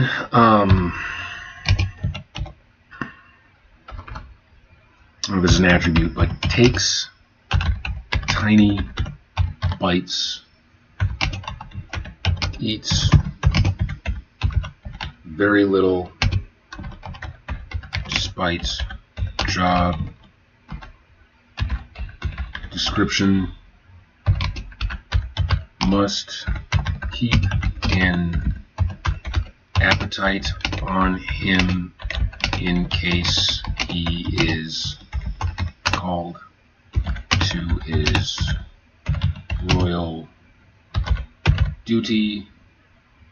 I like the idea of making this guy a lightweight too. Like, he gets drunk too fast, too easily. So if he's having to take like a sip of the king's wine every single time the king has a cup, then he gets drunker than the king just off his little tastes.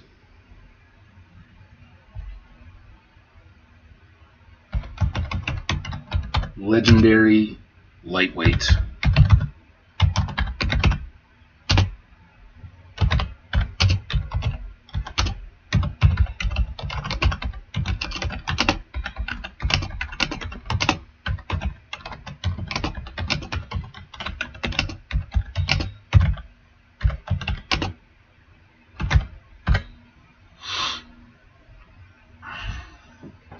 Every time. I like the term legendary lightweight because I've been called that. And I wouldn't say I'm necessarily a legendary lightweight so much as back when I used to drink in social situations in order to get along in social situations, I would drink way too much in order to get along in social situations.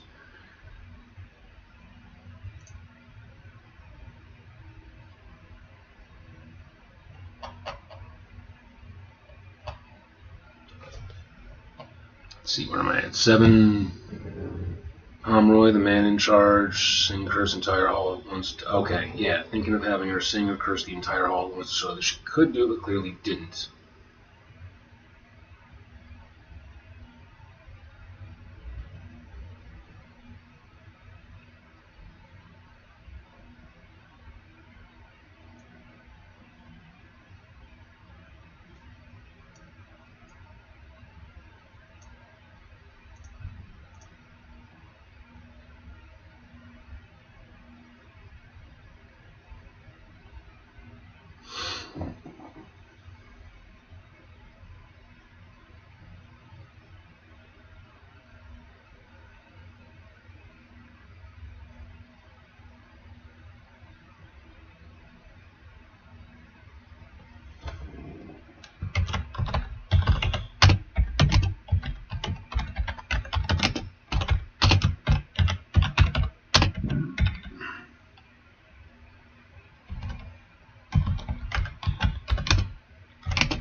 Manipulate and bully her into a confession, and that's what provokes her.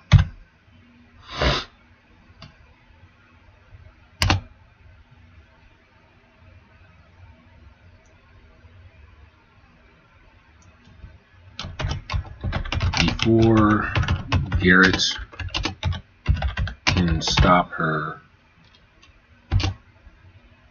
she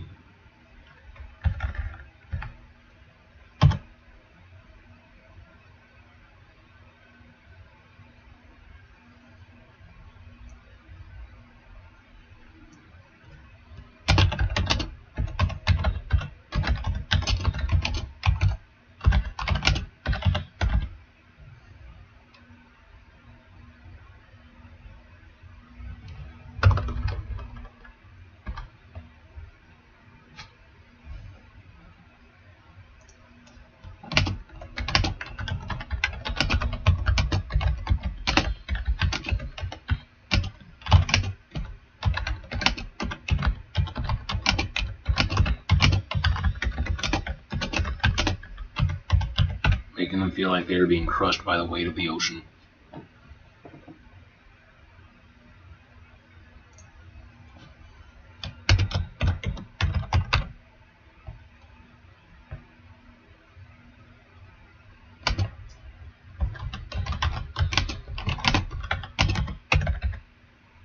Garrett orders her to stop, and she does, but gives him a dirty look, and the two leave while everyone else recovers.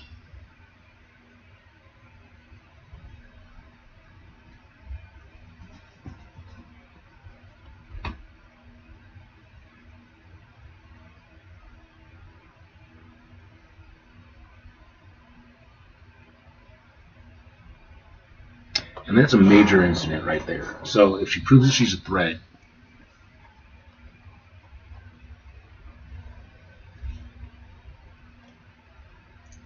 like there's got to be retaliation.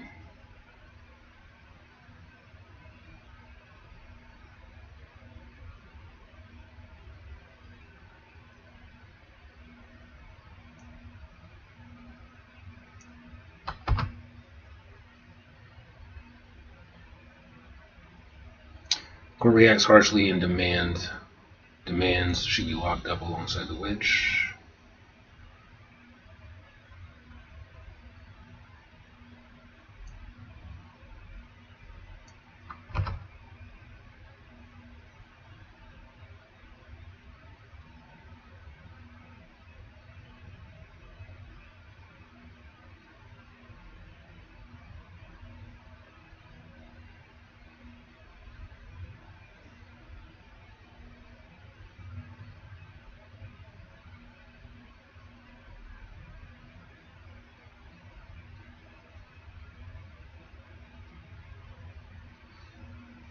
Okay. Physician identifies selecting toxin. Pomeroy, the man in charge of the food stores, and Aldrich, the cupbearer, and food taster are questioned. Magic is still a primary suspect in the king's illness. Even Arista admits that the troll witch is mentioned by Gregarious II. Evidence is inconclusive. Witch is sought after for further questioning. Corbin is uneasy about how things are turning out. The court becomes divided regarding Arista's involvement, but all agree that she is dangerous, especially Kayleen, though the priestess admits no holy wars were breached.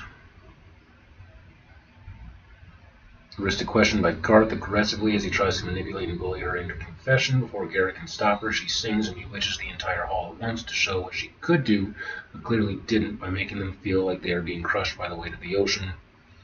Garrett orders her to stop, and she does, but gives him a dirty look, and the two leave while everyone else recovers.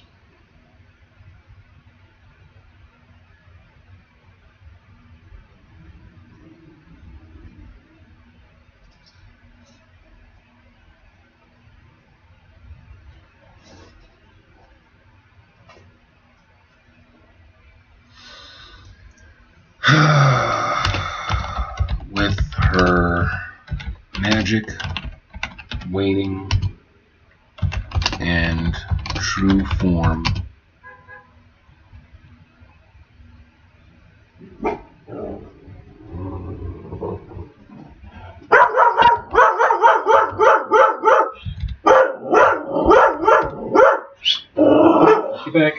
get back, go to bed, Lula, go to bed, go down, have your feelings in another room, go, keep going, no, go lay down,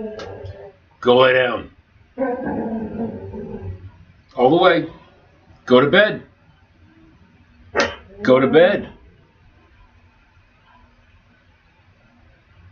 stubborn ass bitch. Okay. And that's why I keep the blinds shut.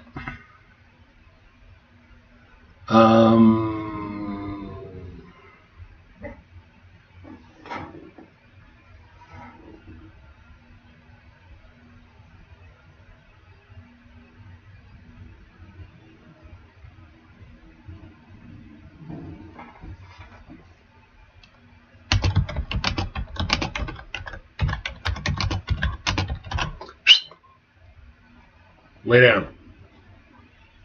All the way. Lay down. Down. Good girl. With her magic waning and true form leaking, she is confined to her room by Garth.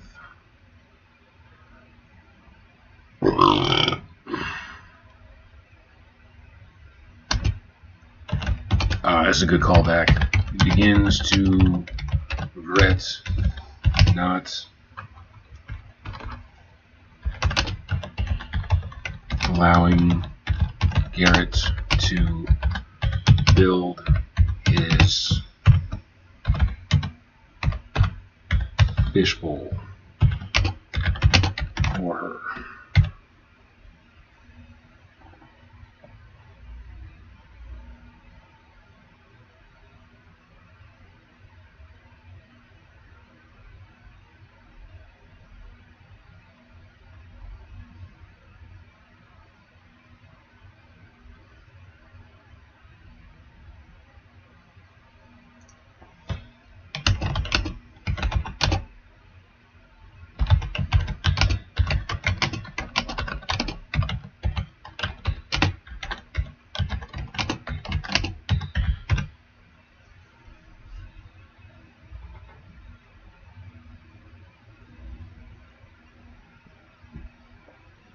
As she hears them in the hallway outside her door, while storm clouds gather outside the window.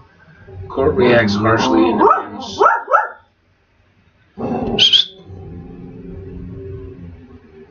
Stop.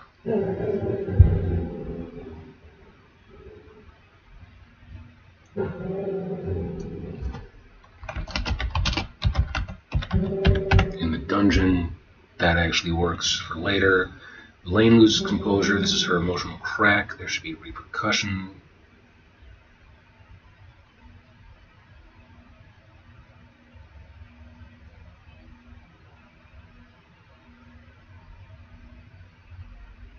Some repercussion for it.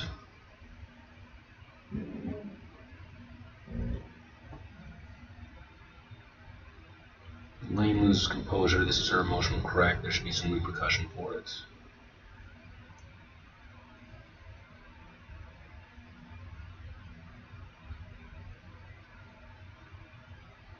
Sister Kayleen accuses Arista of being a dark elf descendant and again calls her dangerous.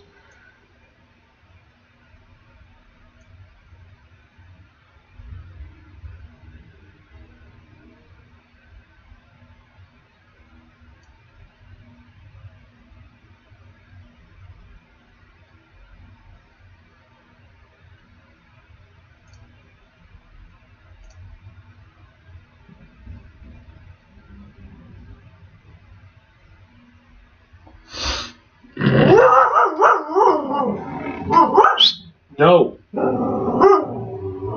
No. Hush.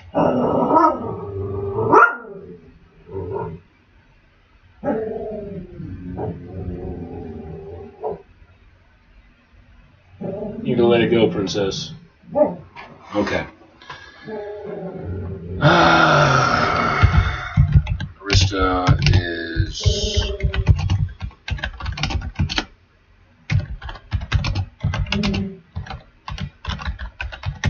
See, this whole time I have her performing magic, but not giving any kind of explanation for it. So it's like, when does the secret really crack? Like in Chapter 8, I have Queen Gwendolyn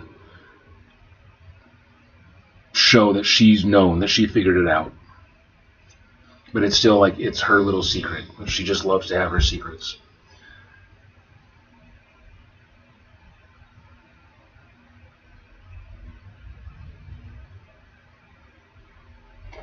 I'm trying to keep everything consistent.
Okay. Queen later in private. calmly dismisses their suspicions. Queen calmly dismisses, and later in private.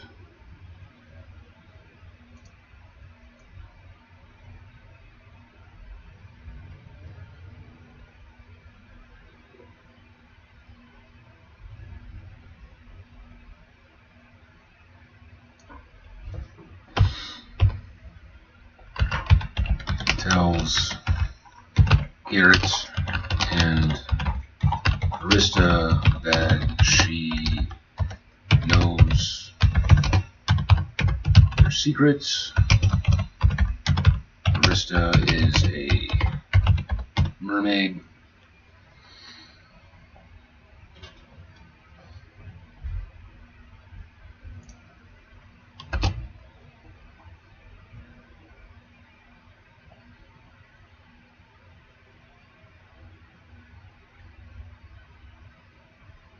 She's known the whole time and is delighted by that fact. With that, she escorts Garrett and Arista to the beach so she can meet her daughter-in-law in her true form.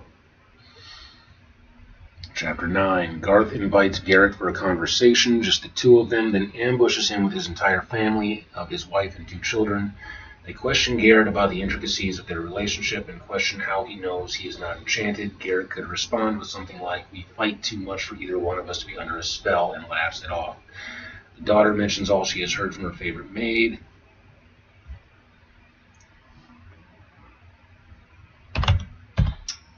Half-truths and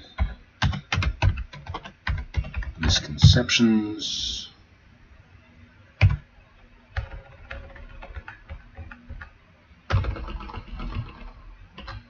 And Gregarious, too, makes accusations that are unfounded. The wife nods in agreement and mentions how cruel Arista seems and that Garrett should find a nicer,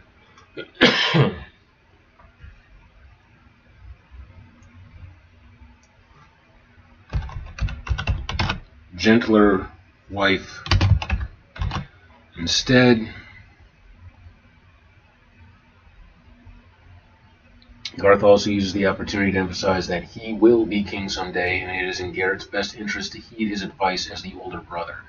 They play a board game similar to like chess. As this final conversation takes place, and Garth wins, seemingly by either changing the rules or cheating somehow. Yeah. Chapter 10. Queen Gwendolyn speaks with Garrett and Arista as they walk down into the lowest levels of the castle. The Queen reveals a massive cavern beneath the castle that is flooded with seawater as a sort of undersea cave. Garrett immediately recalls Arista's cave on the island and worries it will be like a prison. Arista, however, loves it and transforms in the water. The Queen offers it to them after fixing it up for them and creating a proper living space for the two of them. The Queen also mentions how she sees herself in Arista and uses that as a segue to warn her about being too hot-headed and arrogant. She suggests Arista exercise a bit of restraint and be courtlier. Arista listens but continues to struggle with her pride and obstinance.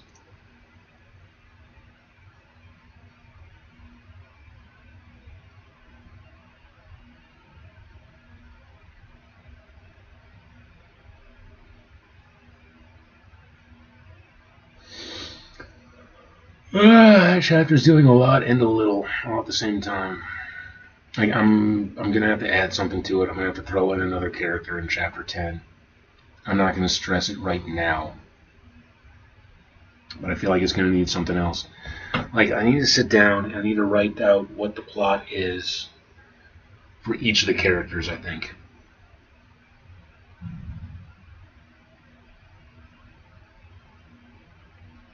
Yeah. So I'm going to be doing another character sheet, and it's just going to be like, what is their story? What is the story from their perspective? How do they grow? How do they change?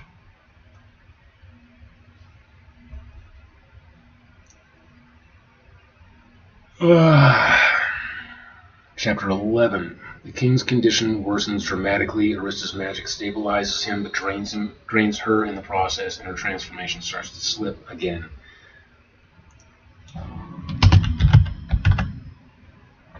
And this is the big reveal. Stop. So the queen has already revealed that she's known for like 2 chapters and has known the whole time.